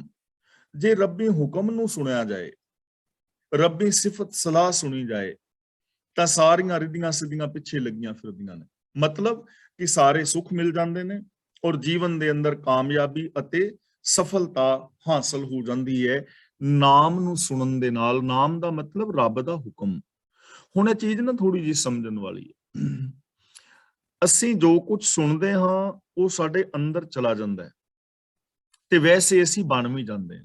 ਮਿਸਾਲ ਹੈ ਬੜੀ ਵਧੀਆ, ਜਿਹੜੇ ਬੱਚੇ ਹਿੰਦੀ ਬੋਲਣ ਵਾਲੇ ਘਰਾਣਿਆਂ ਵਿੱਚ ਪੈਦਾ ਹੁੰਦੇ ਨੇ, ਉਹ ਆਟੋਮੈਟਿਕਲੀ ਹਿੰਦੀ ਬੋਲਣ ਲੱਗ ਜਾਂਦੇ ਨੇ, ਕਿਉਂਕਿ ਉਹਨਾਂ ਦੇ ਕੰਨਾਂ ਵਿੱਚ ਹਿੰਦੀ ਪਈ ਹੈ, ਉਹਨਾਂ ਨੇ ਸੁਣੀ ਹਿੰਦੀ ਹੈ। ਜੇ ਕੋਈ ਅੰਗਰੇਜ਼ੀ ਬੋਲਣ ਵਾਲਿਆਂ ਦੇ ਘਰ ਵਿੱਚ ਬੱਚਾ ਪੈਦਾ ਹੋਇਆ ਹੈ, ਤਾਂ ਉਹ ਆਟੋਮੈਟਿਕਲੀ ਇੰਗਲਿਸ਼ ਬੋਲੇਗਾ, ਕਿਉਂਕਿ ਉਹਦੇ ਕੰਨਾਂ ਦੇ ਵਿੱਚ ਇੰਗਲਿਸ਼ ਹੀ ਪਈ ਹੈ। ਤੇ ਜੇ ਕੋਈ ਪੰਜਾਬੀ ਬੋਲਣ ਵਾਲੇ ਘਰ ਵਿੱਚ ਪੈਦਾ ਹੋਇਆ ਹੈ, ਉਹ ਬੱਚਾ ਆਟੋਮੈਟਿਕਲੀ ਪੰਜਾਬੀ ਬੋਲਣ ਲੱਗ ਜਾਂਦਾ ਹੈ। ਕਿਉਂ? ਕਿ ਉਹਦੇ ਕੰਨਾਂ ਦੇ ਅੰਦਰ ਪੰਜਾਬੀ ਹੀ ਪਈ ਹੈ। ਇਹ ਗੱਲ ਤਾਂ ਸਾਡੇ ਸਾਹਮਣੇ ਪ੍ਰਤੱਖ ਹੈ ਕਿ ਜੋ ਸਾਡੇ ਕੰਨਾਂ ਵਿੱਚ ਪਏਗਾ ਉਹ ਸਾਡੇ ਦਿਮਾਗ ਦੇ ਅੰਦਰ ਚਲਾ ਜਾਣਾ ਹੈ। ਇਸੇ ਤਰ੍ਹਾਂ ਜੇ ਕੋਈ ਬੰਦਾ ਨੈਗੇਟਿਵ ਹੀ ਬੋਲ ਸੁਣਦਾ ਰਹਿੰਦਾ ਹੈ, ਨੈਗੇਟਿਵਿਟੀ ਸੁਣਦਾ ਰਹਿੰਦਾ ਹੈ, ਨੈਗੇਟਿਵ ਬੋਲ ਕਿ ਇਹ ਕੰਮ ਨਹੀਂ ਹੋ ਸਕਦਾ, ਇਹ ਨਹੀਂ ਹੋ ਸਕਦਾ, ਇਹ ਨਹੀਂ ਨਹੀਂ ਨਹੀਂ ਨਹੀਂ, ਤਾਂ ਉਹਦੇ ਅੰਦਰ ਨੈਗੇਟਿਵਿਟੀ ਆ ਜਾਏਗੀ। ਜੇ ਕੋਈ ਬੰਦਾ ਪੋਜ਼ਿਟਿਵ ਬੋਲ ਸੁਣੇਗਾ ਤਾਂ ਉਹਦੀ ਸੋਚ ਸਕਾਰਾਤਮਕ ਹੋ ਜਾਏਗੀ। ਇਹ ਗੱਲ ਸਮਝ ਆ ਗਈ? ਹੁਣ ਇਸੇ ਤਰ੍ਹਾਂ ਜੇ ਕੋਈ ਬੰਦਾ ਇਹ ਗੱਲ ਸੁਣੇ ਕਿ ਕਰਮਕਾਂਡ ਕਰਨ ਦੇ ਨਾਲ ਆਤਮਿਕ ਜੀਵਨ ਮਿਲਦਾ ਹੈ, ਵਰਤ ਰੱਖਣ ਨਾਲ ਸ਼ਾਂਤੀ ਆ ਜਾਂਦੀ ਹੈ, ਤੀਰਥਾਂ ਤੇ ਨਹਾਉਣ ਨਾਲ ਰੱਬ ਮਿਲ ਜਾਂਦਾ ਹੈ, ਦਸਮ ਦੁਆਰ ਵਿੱਚ ਪ੍ਰਾਣ ਚੜਾਇਆ ਰੱਬ ਮਿਲ ਜਾਂਦਾ ਹੈ, ਭਗਤੀ ਜਿਹੜੀ ਜਿਹਨੂੰ ਆਮ ਲੋਕ ਕਹਿੰਦੇ ਨੇ ਭੋਰਿਆਂ ਵਿੱਚ ਵੜਨ ਨਾਲ, ਸੰਸਾਰ ਨੂੰ ਤਿਆਗਣ ਦੇ ਨਾਲ। ਹੁਣ ਜੇ ਬੰਦਾ ਇਹਨਾਂ ਚੀਜ਼ਾਂ ਨੂੰ ਸੁਣੇਗਾ ਕਿ ਮੰਗਲਵਾਰ ਨੂੰ ਇਹ ਕੰਮ ਨਹੀਂ ਕਰਨਾ ਤੇ ਬੁੱਧਵਾਰ ਨੂੰ ਉਹ ਕੰਮ ਕਰਨਾ ਹੈ, ਜੇ ਲੋਕ ਇਹਨਾਂ ਚੀਜ਼ਾਂ ਨੂੰ ਜਿਹੜੇ ਸੁਣਨਗੇ, ਹੁਣ ਉਹਨਾਂ ਲੋਕਾਂ ਦੇ ਅੰਦਰ ਇਹ ਅੰਧ ਵਿਸ਼ਵਾਸ ਚਲੇ ਜਾਣਗੇ ਤੇ ਉਹ ਬੰਦੇ ਪੱਕੇ ਹੋ ਜਾਣਗੇ ਤੇ ਇਹੀ ਕੰਮ ਕਰਨਗੇ, ਤੇ ਇਹਨਾਂ ਕੰਮਾਂ ਦੇ ਨਾਲ ਕਦੇ ਵੀ ਜੀਵਨ ਦੇ ਅੰਦਰ ਸ਼ਾਂਤੀ ਮਿਲਣੀ ਨਹੀਂ। ਇਹ ਤੁਸੀਂ ਵੇਖ ਲਓ ਜੇ ਮਿਲ ਰਹੀ ਹੈ ਤਾਂ। ਪਰ ਜੇ ਅਸੀਂ ਹੁਕਮ ਦੀ ਗੱਲ ਸੁਣੀਏ ਕਿ ਰੱਬੀ ਹੁਕਮ ਦੇ ਅੰਦਰ ਸਾਰਾ ਸੰਸਾਰ ਪੈਦਾ ਹੋ ਰਿਹਾ ਹੈ, ਹੁਕਮੀ ਹੋਵਨ ਆਕਾਰ, ਹੁਕਮ ਨਾ ਕਹਿਆ ਜਾਈ, ਹੁਕਮੀ ਹੋਵਨ ਜੀ, ਕਿ ਰੱਬੀ ਰਜ਼ਾ ਦੇ ਅੰਦਰ ਹੁਕਮ ਦਾ ਮਤਲਬ ਜਿਹੜਾ ਸਿਸਟਮ ਹੈ, ਕੁਦਰਤ ਦਾ ਨੇਮ ਨੇ ਜਿਹੜੇ ਬਜਵੇਂ, ਉਹਨਾਂ ਦੇ ਅੰਦਰ ਜੀਵ ਪੈਦਾ ਹੋ ਰਹੇ ਨੇ, ਉਸ ਹੁਕਮ ਅੰਦਰ ਜੀਵ ਮਰ ਰਹੇ ਨੇ, ਹੁਕਮ ਅੰਦਰ ਸੰਚਾਲਨ ਹੈ, ਹੁਕਮ ਅੰਦਰ ਸੁਖ ਹੈ, ਹੁਕਮ ਅੰਦਰ ਦੁੱਖ ਹੈ, ਹੁਕਮ ਦੇ ਅੰਦਰ ਜੀਵਨ ਹੈ, ਹੁਕਮ ਦੇ ਅੰਦਰ ਮੌਤ ਹੈ, ਹੁਕਮ ਦੇ ਅੰਦਰ ਹੀ ਕਾਮਯਾਬੀ ਮਿਲ ਸਕਦੀ ਹੈ। ਹੁਕਮ ਨੂੰ ਫੋਲੋ ਕੀਤਿਆਂ, ਹੁਕਮ ਦਾ ਮਤਲਬ ਸਿਸਟਮ। ਜਦੋਂ ਅਸੀਂ ਹੁਕਮ ਬਾਰੇ ਸੁਣਾਂਗੇ, ਇਹ ਚੀਜ਼ਾਂ ਸਾਡੇ ਅੰਦਰ ਘਰ ਘਰ ਜਾਣਗੀਆਂ ਔਰ ਅਸੀਂ ਹੁਕਮ ਦੇ ਅੰਦਰ ਚੱਲਾਂਗੇ ਤਾਂ ਸਾਡੀ ਜ਼ਿੰਦਗੀ ਦੇ ਅੰਦਰ ਕਾਮਯਾਬੀਆਂ ਆ ਜਾਣਗੀਆਂ, ਖੁਸ਼ੀਆਂ ਆ ਜਾਣਗੀਆਂ, ਖੇੜੇ ਔਰ ਪ੍ਰਸੰਨਤਾ ਆ ਜਾਣਗੇ। ਹੁਣ ਇਹ ਸਾਡੇ ਤੇ ਡਿਪੈਂਡ ਕਰਦਾ ਹੈ ਕਿ ਅਸੀਂ ਸੁਣਦੇ ਕੀ ਹਾਂ। ਲੋਕ ਕਿਉਂ ਭਟਕ ਗਏ, ਸੱਚ ਤੋਂ ਦੂਰ ਚਲੇ ਕਿਉਂ ਗਏ? ਉਹਦਾ ਰੀਜ਼ਨ ਹੈ ਵੀ ਸੱਚ ਸੁਣਨ ਨੂੰ ਮਿਲਿਆ ਹੀ ਨਹੀਂ। ਜੋ ਕੁਝ ਸੁਣਨ ਨੂੰ ਮਿਲਿਆ ਲੋਕਾਂ ਨੇ ਮੰਨ ਲਿਆ ਕਿ ਮਰਨ ਤੋਂ ਬਾਅਦ ਨਰਕ ਔਰ ਸਵਰਗ ਹੈ। ਲੋਕਾਂ ਨੂੰ ਸੁਣਨ ਨੂੰ ਮਿਲਿਆ, ਅਸੀਂ ਮੰਨ ਲਿਆ ਵੀ ਜੰਮ ਕੁੱਟਣਗੇ, ਬਾਬੇ ਕੁੱਟਦੇ ਨੇ ਨਾ ਢੋਲਕੀਆਂ, ਵੀ ਜੇ ਤੁਸੀਂ ਆ ਕੰਮ ਨਾ ਕੀਤਾ ਤੁਹਾਨੂੰ ਜੰਮ ਕੁੱਟਣਗੇ, ਜੰਮ ਮਾਰਨਗੇ। ਬੰਦਾ ਪੁੱਛੇ ਵੀ ਜੰਮ ਤੁਹਾਡੇ ਮਾਸੜ ਲੱਗਦੇ ਨੇ, ਤੁਹਾਨੂੰ ਨਾ ਕੁੱਟਣਗੇ? ਤਾਂ ਕਹਿਣ ਤੋਂ ਮੁਰਾਦ ਕਿ ਜੈਸਾ ਬੰਦਾ ਸੁਣਦਾ ਹੈ ਉਹ ਸਿੱਖਿਆਵਾਂ, ਉਹ ਵਿਚਾਰ ਉਹਦੇ ਸਬਕੌਂਸ਼ੀਅਸ ਮਾਈਂਡ ਵਿੱਚ ਚਲੇ ਜਾਂਦੇ ਨੇ, ਵੈਸਾ ਹੀ ਬੰਦਾ ਫਿਰ ਐਕਸ਼ਨ ਕਰਦਾ ਹੈ ਤੇ ਐਕਸ਼ਨ ਦਾ ਹੀ ਰਿਐਕਸ਼ਨ ਹੁੰਦਾ ਹੈ, ਵੈਸਾ ਹੀ ਫਲ ਮਿਲਦਾ ਹੈ। ਇਸ ਲਈ ਗੁਰੂ ਜੀ ਕਹਿੰਦੇ ਨੇ ਜੇ ਪ੍ਰਭੂ ਦੀ ਸਿਫਤ ਸਲਾਹ ਸੁਣੀ ਜਾਏ ਧਿਆਨ ਦੇ ਨਾਲ, ਉਹਨੂੰ ਆਪਣੇ ਧਿਆਨ ਵਿੱਚ ਵਸਾਇਆ ਜਾਏ, ਰੱਬੀ ਹੁਕਮ ਦੀ ਗੱਲ ਸੁਣੀ ਜਾਏ, ਹੁਕਮ ਨੂੰ ਸਮਝਿਆ ਜਾਏ, ਤਾਂ ਫਿਰ ਰਿੱਧੀਆਂ ਸਿੱਧੀਆਂ ਪਿੱਛੇ ਪਿੱਛੇ ਫਿਰਦੀਆਂ ਨੇ, ਕਾਮਯਾਬੀਆਂ ਪਿੱਛੇ ਫਿਰਦੀਆਂ ਨੇ, ਭਾਵ ਕਿ ਬੰਦਾ ਕਾਮਯਾਬ ਹੋ ਜਾਂਦਾ ਹੈ। ਨਾਏ ਸੁਣੈ ਨੌ ਨਿਧ ਮਿਲੈ, ਮਨ ਚਿੰਦਿਆ ਪਾਵੈ। ਕਿ ਜੇ ਪ੍ਰਭੂ ਦੇ ਹੁਕਮ ਬਾਰੇ, ਰੱਬੀ ਰਜ਼ਾ ਬਾਰੇ, ਰੱਬੀ ਸਿਫਤ ਸਲਾਹ ਨੂੰ ਸੁਣਿਆ ਜਾਏ ਔਰ ਰੱਬੀ ਸਿਫਤ ਸਲਾਹ ਨੂੰ ਆਪਣੇ ਧਿਆਨ ਅੰਦਰ ਵਸਾਇਆ ਜਾਏ, ਤਾਂ 9 ਨਿਧੀਆਂ ਦਾ ਮਤਲਬ 9 ਖਜ਼ਾਨੇ, ਜਿਵੇਂ ਪਦਮ ਹੈ, ਨੀਲ ਹੈ, ਇਹ 9 ਖਜ਼ਾਨੇ ਮੰਨੇ ਨੇ। ਭਾਵ ਕਿ ਸਾਰੇ ਸੁੱਖਾਂ ਦੇ ਸਾਧਨ, ਮਨ ਚਿੰਦਿਆ ਦਾ ਮਤਲਬ ਮਨ ਚਿੰਤਿਤ ਫਲ ਮਿਲ ਜਾਂਦਾ ਹੈ। ਸਾਰੇ ਪਦਾਰਥ ਮਾਂ ਨੂੰ ਹਾਸਲ ਹੋ ਗਏ ਔਰ ਜੋ ਕੁਝ ਮਨ ਚਿਤਵਦਾ ਹੈ ਉਹ ਮਿਲ ਜਾਂਦਾ ਹੈ, ਜੇ ਸਿਸਟਮ ਬਾਰੇ ਸੁਣੇ, ਰੱਬੀ ਹੁਕਮ ਬਾਰੇ ਸੁਣੇ, ਉਸ ਹੁਕਮ ਨੂੰ ਫੋਲੋ ਕਰੇ। ਔਰ ਇਹ ਹਕੀਕਤ ਹੈ, ਬ੍ਰਹਿਮੰਡੀ ਸੱਚ ਹੈ। ਜੋ ਵੀ ਤੁਸੀਂ ਪਾਣਾ ਚਾਹੁੰਦੇ ਹੋ ਉਹਦੇ ਵਾਸਤੇ ਕੋਈ ਸਿਸਟਮ ਹੈ, ਰਿਕੁਆਇਰਮੈਂਟ ਹੈ। ਜੇ ਉਹ ਰਿਕੁਆਇਰਮੈਂਟ ਪੂਰੀ ਕਰੋਗੇ ਤਾਂ ਮਨ ਚਿੰਦਿਆ ਪਾਵੇ, ਮਨ ਚਿੰਤਿਤ ਫਲ ਪ੍ਰਾਪਤ ਕਰ ਲੋਗੇ। ਜਿਹੜਾ ਵੀ ਬੰਦਾ ਰਿਕੁਆਇਰਮੈਂਟ ਪੂਰੀ ਕਰੇਗਾ ਉਹ ਮਨ ਚਿੰਤਿਤ ਫਲ ਪਾ ਲਵੇਗਾ। ਮੰਨ ਲਓ ਇੱਕ ਬੰਦਾ ਡਾਕਟਰ ਬਣਨਾ ਚਾਹੁੰਦਾ ਹੈ, ਤਾਂ ਹੁਣ ਕੌਣ ਬੰਦਾ ਡਾਕਟਰ ਬਣ ਸਕਦਾ ਹੈ? ਮੈਂ ਜਾਂ ਤੁਸੀਂ? ਕੋਈ ਇਹ ਬੈਨ ਹੈ ਕਿ ਫਲਾਂ ਬੰਦਾ ਡਾਕਟਰ ਨਹੀਂ ਬਣ ਸਕਦਾ? ਸਾਰਾ ਹੀ ਬਣ ਸਕਦੇ ਨੇ, ਲੇਕਿਨ ਬਣੇਗਾ ਉਹ ਜਿਹੜਾ ਰਿਕੁਆਇਰਮੈਂਟ ਪੂਰੀ ਕਰੇਗਾ। ਰਿਕੁਆਇਰਮੈਂਟ ਹੈ, ਹੁਕਮ, ਸਿਸਟਮ, ਜਿਹੜਾ ਰਿਕੁਆਇਰਮੈਂਟ ਪੂਰੀ ਕਰੇਗਾ ਉਹ ਮਨ ਚਿੰਤਿਤ ਫਲ ਪਾ ਲੇਗਾ, ਉਹ ਡਾਕਟਰ ਬਣ ਜਾਏਗਾ। ਜੇ ਤੁਹਾਡਾ ਮਨ ਚਿੰਤਿਤ ਫਲ ਹੈ ਕਿ ਮੈਂ ਇੰਜੀਨੀਅਰ ਬਣਨਾ ਹੈ, ਤਾਂ ਤੁਸੀਂ ਉਹ ਰਿਕੁਆਇਰਮੈਂਟ ਪੂਰੀ ਕਰੋ, ਤੁਸੀਂ ਇੰਜੀਨੀਅਰ ਬਣ ਜਾਓਗੇ। ਜੇ ਤੁਸੀਂ ਰੱਬ ਦੇ ਵਿੱਚ ਅਭੇਦ ਹੋਣਾ ਚਾਹੁੰਦੇ ਹੋ ਤਾਂ ਉਹਦੇ ਵਾਸਤੇ ਰਿਕੁਆਇਰਮੈਂਟ ਹੈ, ਆਪਣੀ ਹੋਂਦ ਨੂੰ ਤਿਆਗੋ, ਗੁਰੂ ਆਸ਼ੇ ਅਨੁਸਾਰ ਚੱਲੋ ਤੇ ਰੱਬ ਵਰਗੇ ਹੋ ਜਾਓ। ਇਹ ਹੁਕਮ ਦੀ ਗੱਲ, ਜਿਹੜਾ ਬੰਦਾ ਰੱਬੀ ਰਜ਼ਾ ਬਾਰੇ ਸੁਣੇਗਾ, ਰੱਬੀ ਰਜ਼ਾ ਹੁਕਮ ਨੂੰ ਫੋਲੋ ਕਰੇਗਾ, ਉਹ ਮਨ ਚਿੰਤਿਤ ਫਲ ਪ੍ਰਾਪਤ ਕਰ ਲਵੇਗਾ। ਤੇ ਜਿਹੜਾ ਸਿਸਟਮ ਨੂੰ ਫੋਲੋ ਨਹੀਂ ਕਰੇਗਾ, ਰਿਕੁਆਇਰਮੈਂਟ ਪੂਰੀ ਨਹੀਂ ਕਰੇਗਾ, ਉਹ ਮਨ ਚਿੰਤਿਤ ਫਲ ਪਾ ਹੀ ਨਹੀਂ ਸਕਦਾ। ਸਿੰਪਲ ਗੱਲਾਂ ਨਾਲ ਆਪਾਂ ਸਮਝਦੇ ਹਾਂ। ਮੰਨ ਲਓ ਭੁੱਖ ਲੱਗੀ ਹੈ, ਤੇ ਭੁੱਖ ਕਿਹਦੀ ਮਿਟ ਸਕਦੀ ਹੈ? ਸਾਰਿਆਂ ਦੀ ਮਿਟ ਸਕਦੀ ਹੈ, ਪਰ ਮਿਟੇਗੀ ਕਿਵੇਂ? ਰਿਕੁਆਇਰਮੈਂਟ ਕੀ ਹੈ? ਰੋਟੀ ਖਾਣ ਦੇ ਨਾਲ, ਯਾਨੀ ਕੁਝ ਫਲ, ਰੋਟੀ ਖਾਓਗੇ ਕੁਝ ਤਾਂ ਭੁੱਖ ਮਿਟ ਜਾਏਗੀ। ਤੇ ਜੇ ਬੰਦਾ ਇਹ ਕਹੇ ਕਿ ਮੈਂ ਖਾਣਾ ਤੇ ਕੁਝ ਨਹੀਂ, ਲੇਕਿਨ ਭੁੱਖ ਮਿਟੇ ਤਾਂ ਇਹ ਤੇ ਕਦੇ ਨਹੀਂ ਹੋਣਾ। ਰਿਕੁਆਇਰਮੈਂਟ ਤਾਂ ਪੂਰੀ ਕਰਨੀ ਪਏਗੀ। ਜਿਹੜਾ ਰਿਕੁਆਇਰਮੈਂਟ ਪੂਰੀ ਕਰੇਗਾ ਉਹਦੀ ਭੁੱਖ ਮਿਟ ਜਾਏਗੀ। ਪਿਆਸ ਲੱਗੀ ਹੈ, 10 ਬੰਦਿਆਂ ਨੂੰ ਲੱਗੀ ਹੈ, ਤਾਂ 10 ਦੇ 10 ਦੀ ਪਿਆਸ ਮਿਟ ਜਾਏਗੀ ਜੇ ਰਿਕੁਆਇਰਮੈਂਟ ਪੂਰੀ ਕਰੋ ਕਿ ਪਾਣੀ ਪੀਣ ਨਾਲ ਪਿਆਸ ਮਿਟਦੀ ਹੈ। ਜਿਹੜਾ ਪੀਵੇਗਾ ਉਹਨੂੰ ਮਨ ਚਿੰਦਿਆ ਫਲ ਮਿਲ ਜਾਏਗਾ। ਸਿੰਪਲ ਗੱਲ ਹੈ ਔਰ ਬ੍ਰਹਿਮੰਡੀ ਸੱਚ ਹੈ, ਇਹ ਯੂਨੀਵਰਸਲ ਟਰੁਥ ਹੈ। ਇਹ ਜੇ ਕੋਈ ਕਾਮਯਾਬੀ ਸਾਨੂੰ ਨਹੀਂ ਨਾ ਮਿਲੀ ਤਾਂ ਉਹਦਾ ਮਤਲਬ ਸਿੱਧਾ ਹੈ ਕਿ ਅਸੀਂ ਉਸ ਕਾਮਯਾਬੀ ਵਾਸਤੇ ਜਿਹੜੀ ਰਿਕੁਆਇਰਮੈਂਟ ਸੀ ਉਹ ਪੂਰੀ ਨਹੀਂ ਕਰ ਪਾਏ। ਜਿਹਨੂੰ ਉਹ ਕਾਮਯਾਬੀ ਮਿਲੀ ਹੈ ਉਹਨੇ ਉਹ ਰਿਕੁਆਇਰਮੈਂਟ ਪੂਰੀ ਕੀਤੀ ਹੈ।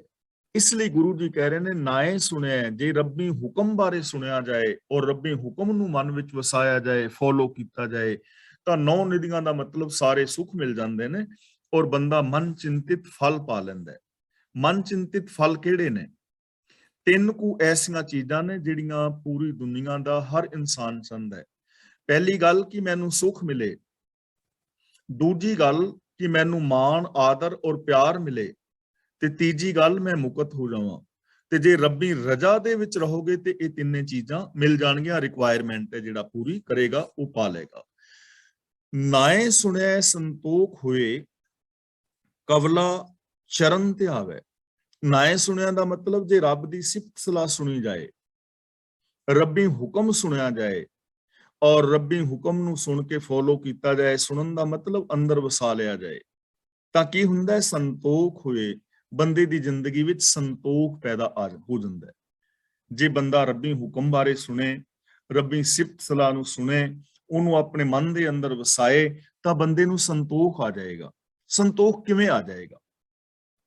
ਇਹ ਥੋੜੀ ਜੀ ਗੱਲ ਸਮਝਣ ਵਾਲੀ ਹੈ। ਮੰਨ ਲਓ ਮੈਂ ਹਾਂ ਤੇ ਮੈਂ 4 ਘੰਟੇ ਕੰਮ ਕਰਦਾ ਤੇ 4 ਘੰਟੇ ਕੰਮ ਕਰਨ ਦੇ ਨਾਲ ਮੈਨੂੰ 13 ਪਾਉਂਡ ਘੰਟੇ ਦੇ ਹਿਸਾਬ ਨਾਲ 52 ਪਾਉਂਡ ਮਿਲਦੇ ਨੇ, ਤਾਂ ਮੈਨੂੰ ਸੰਤੋਖ ਆ ਜਾਏਗਾ, ਕਿਉਂਕਿ ਰੱਬ ਦੇ ਸਿਸਟਮ ਦਾ, ਕੁਦਰਤ ਦੇ ਨਿਯਮ ਦਾ ਮੈਨੂੰ ਪਤਾ ਹੋਏਗਾ ਕਿ 4 ਘੰਟੇ ਕੰਮ ਕਰਨ ਨਾਲ 52 ਪਾਉਂਡ ਹੀ ਮਿਲਦੇ ਨੇ। ਤਾਂ ਮੈਨੂੰ ਸੰਤੋਖ ਆ ਜਾਏਗਾ, ਕਿਉਂਕਿ ਮੈਨੂੰ ਸਿਸਟਮ ਦਾ ਪਤਾ ਹੋਏਗਾ ਕਿ ਇੰਨੇ ਹੀ ਮਿਲਨੇ ਨੇ। ਮੈਂ ਫਿਰ ਕਲਪਾਂਗਾ ਨਹੀਂ। ਤੇ ਜੇ ਮੈਨੂੰ ਜ਼ਿਆਦਾ ਲੋੜ ਹੈ, ਮੰਨ ਲਓ ਮੈਨੂੰ ਜ਼ਿਆਦਾ ਲੋੜ ਹੈ, ਮੈਂ 200 ਪਾਉਂਡ ਚਾਹਨਾ, ਤਾਂ ਫਿਰ ਮੈਂ ਰੱਬੀ ਸਿਸਟਮ ਬਾਰੇ ਸੁਣਿਆ ਹੈ ਨਾ, ਹੁਕਮ ਬਾਰੇ, ਸਿਸਟਮ ਬਾਰੇ, ਫਿਰ ਮੈਂ ਓਵਰ ਟਾਈਮ ਲਗਾਵਾਂਗਾ ਜਾਂ ਹੋਰ ਕੰਮ ਕਰਾਂਗਾ ਤਾਂ ਹੋਰ ਪੈਸੇ ਆ ਜਾਣਗੇ। ਇਸ ਲਈ ਜਦੋਂ ਬੰਦਾ ਰੱਬੀ ਸਿਸਟਮ ਨੂੰ ਸਮਝਦਾ ਨਾ, ਹੁਕਮ ਨੂੰ, ਰਿਕੁਆਇਰਮੈਂਟ ਨੂੰ, ਤਾਂ ਬੰਦੇ ਨੂੰ ਸੰਤੋਖ ਆ ਜਾਂਦਾ ਹੈ, ਸੈਟੀਸਫੈਕਸ਼ਨ ਹੁੰਦੀ ਹੈ ਵੀ ਇੰਨੇ ਦਾ ਇੰਨਾ ਹੀ ਮਿਲਣਾ ਸੀ, ਜਿੰਨਾ ਗੁੜ ਪਾਣਾ ਉਨਾ ਹੀ ਮਿੱਠਾ ਹੋਣਾ। ਕਵਲਾ ਚਰਨ ਧਿਆਵੇ, ਕਵਲਾ ਦਾ ਮਤਲਬ ਇੱਥੇ ਹੈ ਮਾਇਆ, ਧਿਆਵੇ ਦਾ ਮਤਲਬ ਧਿਆਉਂਦੀ ਹੈ, ਸੇਵਾ ਕਰਦੀ ਹੈ। ਤੇ ਫਿਰ ਜਿਹੜੀ ਮਾਇਆ ਹੈ ਨਾ, ਉਹ ਵੀ ਤੁਹਾਡੀ ਸੇਵਾ ਵਿੱਚ ਹਾਜ਼ਰ ਹੋ ਜਾਂਦੀ ਹੈ। ਕਵਲਾ ਚਰਨ ਧਿਆਵੇ, ਜੇ ਬੰਦਾ ਰੱਬੀ ਸਿਸਟਮ ਮੁਤਾਬਕ ਰੱਬੀ ਹੁਕਮ ਬਾਰੇ ਗੱਲ ਸੁਣਦਾ ਹੈ, ਰੱਬੀ ਹੁਕਮ ਨੂੰ ਫੋਲੋ ਕਰਦਾ ਹੈ, ਗੁਣਾਂ ਦਾ ਧਾਰਨੀ ਹੁੰਦਾ ਹੈ, ਤਾਂ ਜਿਹੜੀ ਮਾਇਆ ਹੈ ਉਹ ਤੁਹਾਡੇ ਚਰਨਾਂ ਦੀ ਦਾਸੀ ਬਣ ਜਾਂਦੀ ਹੈ। ਤੇ ਮਾਇਆ ਦਾ ਮਤਲਬ ਸੋਚ, ਉਹ ਸੋਚ ਜੋ ਸਾਨੂੰ ਇੱਕ ਦੂਜੇ ਨਾਲ ਰੱਬ ਵਰਗਾ ਨਹੀਂ ਵਿਹਾਰ ਕਰਨ ਦਿੰਦੀ, ਉਹ ਸੋਚ ਜੋ ਸੈਲਫੀਨੈਸ ਪੈਦਾ ਕਰਦੀ ਹੈ, ਉਹ ਸੋਚ ਜੋ ਮੇਰ ਤੇਰ ਦੇ ਵਿਤਕਰੇ, ਜਿਹੜੀ ਸਾਡੀ ਮਾਲਕ ਬਣੀ ਪਈ ਹੈ, ਜਿਹਨੇ ਸਾਨੂੰ ਆਪਣੇ ਗ੍ਰਿਫਤ ਦੇ ਅੰਦਰ ਲਿਆ ਹੋਇਆ ਹੈ, ਉਹ ਸੋਚ ਸਾਡੇ ਪੈਰਾਂ ਵਿੱਚ ਲੱਗ ਜਾਂਦੀ ਹੈ, ਯਾਨੀ ਉਹ ਸੋਚ ਸਾਡੇ ਕਾਬੂ ਵਿੱਚ ਆ ਜਾਂਦੀ ਹੈ। ਉਸ ਮਾਇਆ ਤੋਂ ਅਸੀਂ ਬਾਹਰ ਹੋ ਜਾਂਦੇ ਹਾਂ, ਆਜ਼ਾਦ ਹੋ ਜਾਂਦੇ ਹਾਂ। ਨਾਏ ਸੁਣਿਆ ਸਹਿਜ ਉਪਜੈ, ਸਹਿਜੇ ਸੁਖ ਪਾਵੇ। ਨਾਏ ਸੁਣਿਆ ਦਾ ਮਤਲਬ ਜੇ ਅਸੀਂ ਰੱਬੀ ਹੁਕਮ ਬਾਰੇ ਸੁਣੀਏ, ਰੱਬੀ ਹੁਕਮ ਨੂੰ ਆਪਣੇ ਮਨ ਵਿੱਚ ਵਸਾਈਏ, ਤਾਂ ਸਹਿਜ ਉਪਜੈ, ਤਾਂ ਜ਼ਿੰਦਗੀ ਦੇ ਅੰਦਰ ਸਹਿਜ ਪੈਦਾ ਹੋ ਜਾਂਦਾ ਹੈ। ਮਨ, ਬਚਨ ਔਰ ਕਰਮ ਕਰਕੇ ਬੰਦਾ ਸ਼ਾਂਤ ਹੋ ਜਾਂਦਾ, ਇੱਕ ਹੋ ਜਾਂਦਾ, ਬੰਦੇ ਦੇ ਅੰਦਰ ਸਹਿਜ ਆ ਜਾਂਦਾ ਹੈ। ਸਹਿਜ ਦਾ ਮਤਲਬ ਮਨ, ਬਚਨ ਔਰ ਕਰਮ ਦੀ ਇਕਸਾਰਤਾ। ਰੱਬੀ ਹੁਕਮ ਅੰਦਰੋਂ ਬਾਹਰੋਂ ਜਦੋਂ ਅਸੀਂ ਹੁਕਮ ਨੂੰ ਮੰਨਾਂਗੇ ਤਾਂ ਅੰਦਰੋਂ ਬਾਹਰੋਂ ਅਸੀਂ ਇੱਕ ਹੋ ਜਾਵਾਂਗੇ। ਸਹਿਜੇ ਸੁਖ ਪਾਵੇ, ਤੇ ਫਿਰ ਸਹਿਜ ਦੀ ਅਵਸਥਾ ਵਿੱਚ ਟਿਕ ਕੇ ਬੰਦਾ ਸੁਖ ਪਾ ਸਕਦਾ ਹੈ। ਇਹ ਚੀਜ਼ ਬੜਾ ਨੁਕਤਾ ਹੈ, ਬੜਾ ਪਿਆਰਾ, ਕਿ ਜੇ ਅਸੀਂ ਸੁਖ ਪਾਣਾ ਚਾਹੁੰਦੇ ਹਾਂ ਤਾਂ ਉਹਦੇ ਵਾਸਤੇ ਸਹਿਜ ਜ਼ਰੂਰੀ ਹੈ। ਤੇ ਸਹਿਜ ਦਾ ਮਤਲਬ ਇਹ ਨਹੀਂ ਕਿ ਦੋਨੋਂ ਵੱਟਾ ਬਣ ਕੇ ਸਮਾਧੀ ਲਾ ਕੇ ਬੈਠੇ ਰਹੋ। ਸਹਿਜ ਦਾ ਮਤਲਬ ਹੈ ਮਨ, ਬਚਨ ਔਰ ਕਰਮ ਦੀ ਇਕਸਾਰਤਾ। ਮੈਂਟੈਲਿਟੀ ਵਿੱਚ ਵੀ ਸੱਚ, ਪਿਆਰ ਔਰ ਮੁਹੱਬਤ ਹੋਵੇ, ਬੋਲ ਵੀ ਸੱਚੇ, ਪਿਆਰੇ ਔਰ ਮੁਹੱਬਤ ਵਾਲੇ ਹੋਣ, ਤੇ ਬਿਹੇਵੀਅਰ ਵੀ ਐਸਾ ਹੀ ਹੋਵੇ, ਯਾਨੀ ਅੰਦਰੋਂ ਬਾਹਰੋਂ ਇੱਕ ਜਦੋਂ ਬੰਦਾ ਹੁੰਦਾ ਉਦੋਂ ਫਿਰ ਸੁਖ ਪੈਦਾ ਹੁੰਦਾ। ਤੇ ਇਹ ਅਵਸਥਾ ਆਉਂਦੀ ਹੈ ਰੱਬੀ ਹੁਕਮ ਨੂੰ ਮੰਨਣ ਸੁਣਨ ਦੇ ਨਾਲ। ਗੁਰਮਤੀ ਨਾਉ ਪਾਈ ਹੈ, ਨਾਨਕ ਗੁਣ ਗਾਵੇ।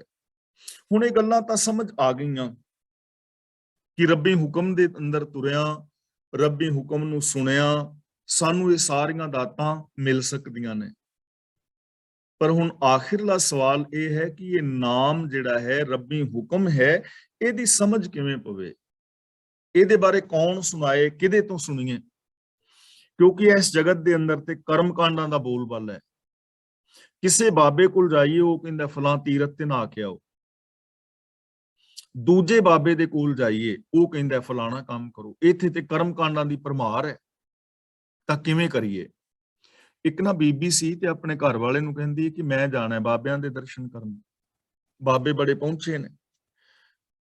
ਉਹ ਕਹਿਣ ਲੱਗਾ ਕੋਈ ਨਹੀਂ, ਬਾਬੇ ਪਹੁੰਚੇ ਕੋਈ ਨਹੀਂ, ਤੂੰ ਰਹਿਣ ਦੇ, ਆਪਣੇ ਗੁਰਦੁਆਰਾ ਸਾਹਿਬ ਹੈ, ਗੁਰਦੁਆਰੇ ਤੂੰ ਜਾਣੀ ਹੈ, ਮੱਥਾ ਟੇਕਦੀ ਹੈ, ਬਾਣੀ ਪੜ੍ਹਦੀ, ਬਾਬਿਆਂ ਕੋਲ। ਕਹਿੰਦੀ ਨਹੀਂ, ਸਾਰੇ ਲੋਕ ਜਾਂਦੇ ਨੇ, ਬਾਬੇ ਬੜੇ ਪਹੁੰਚੇ ਨੇ। ਉਹ ਸਾਡੀ ਗੁਆਂਢਣ ਵੀ ਕਹਿੰਦੀ ਸੀ, ਮਾਸੀ ਵੀ ਆਂਦੀ ਸੀ। ਉਹ ਕਹਿਣ ਲੱਗਾ ਇਹ ਸਾਰੀ ਭੇਡ ਚਾਲ ਹੈ, ਕੋਈ ਨਹੀਂ ਪਹੁੰਚੇ, ਤੂੰ ਆਪਣੇ ਘਰ ਰਹਿ ਤੇ ਆਪਣੇ ਗੁਰਦੁਆਰੇ। ਕਹਿਣ ਲੱਗੀ ਨਹੀਂ, ਮੈਂ ਜਾਣਾ। ਭੇਡ ਚਾਲ ਕੀ ਹੁੰਦੀ ਹੈ? ਭੇਡ ਚਾਲ ਨਹੀਂ ਹੈ।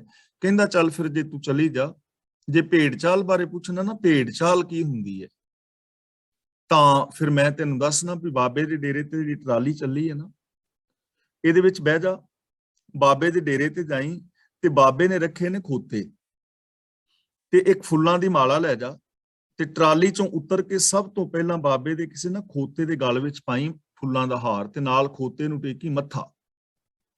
ਤੇ ਨਾਲ ਉਹਦੇ ਨਾ ਖੋਤੇ ਦੇ 2 ਵਾਲ ਪੁੱਟ ਲਈ ਪੋਲੇ ਜੇ, ਇੱਕ ਵਾਲ ਜੇਬ ਚ ਪਾ ਲਈ ਤੇ ਇੱਕ ਵਾਲ ਚੁੰਨੀ ਦੁਆਲੇ ਬੰਨ ਲਈ, ਤੇ ਤੇਰੇ ਤੋਂ ਬਾਕੀ ਲੋਕ ਪੁੱਛਣਗੇ ਵੀ ਇਹ ਕਿਉਂ ਕਰਨੀ ਹੈ, ਤੇ ਉਹਨਾਂ ਨੂੰ ਕਹੀਂ ਵੀ ਮੇਰੀ ਦਾਦੀ ਸੱਸ ਨੇ ਦੱਸਿਆ ਸੀ ਵੀ ਇੱਥੇ ਆਣ ਕੇ ਜੇ ਖੋਤੇ ਦੇ 2 ਵਾਲ ਪੁੱਟ ਕੇ ਇੱਕ ਪੱਲੇ ਬੰਨੀਏ, ਇੱਕ ਜੇਬ ਚ ਪਾਈਏ, ਤੇ ਇਥੋਂ ਦੀ ਜਿਹੜੀ ਯਾਤਰਾ ਹੈ ਨਾ ਬਾਬਿਆਂ ਦੀ ਤਾਂ ਸਫਲ ਹੁੰਦੀ ਹੈ, ਫਲ ਤਾਂ ਮਿਲਦਾ ਹੈ, ਨਹੀਂ ਤੇ ਇੱਥੇ ਆਉਣ ਦਾ ਫਲ ਨਹੀਂ ਮਿਲਦਾ, ਸ਼ਾਂਤੀ ਤਾਂ ਮਿਲਦੀ ਹੈ।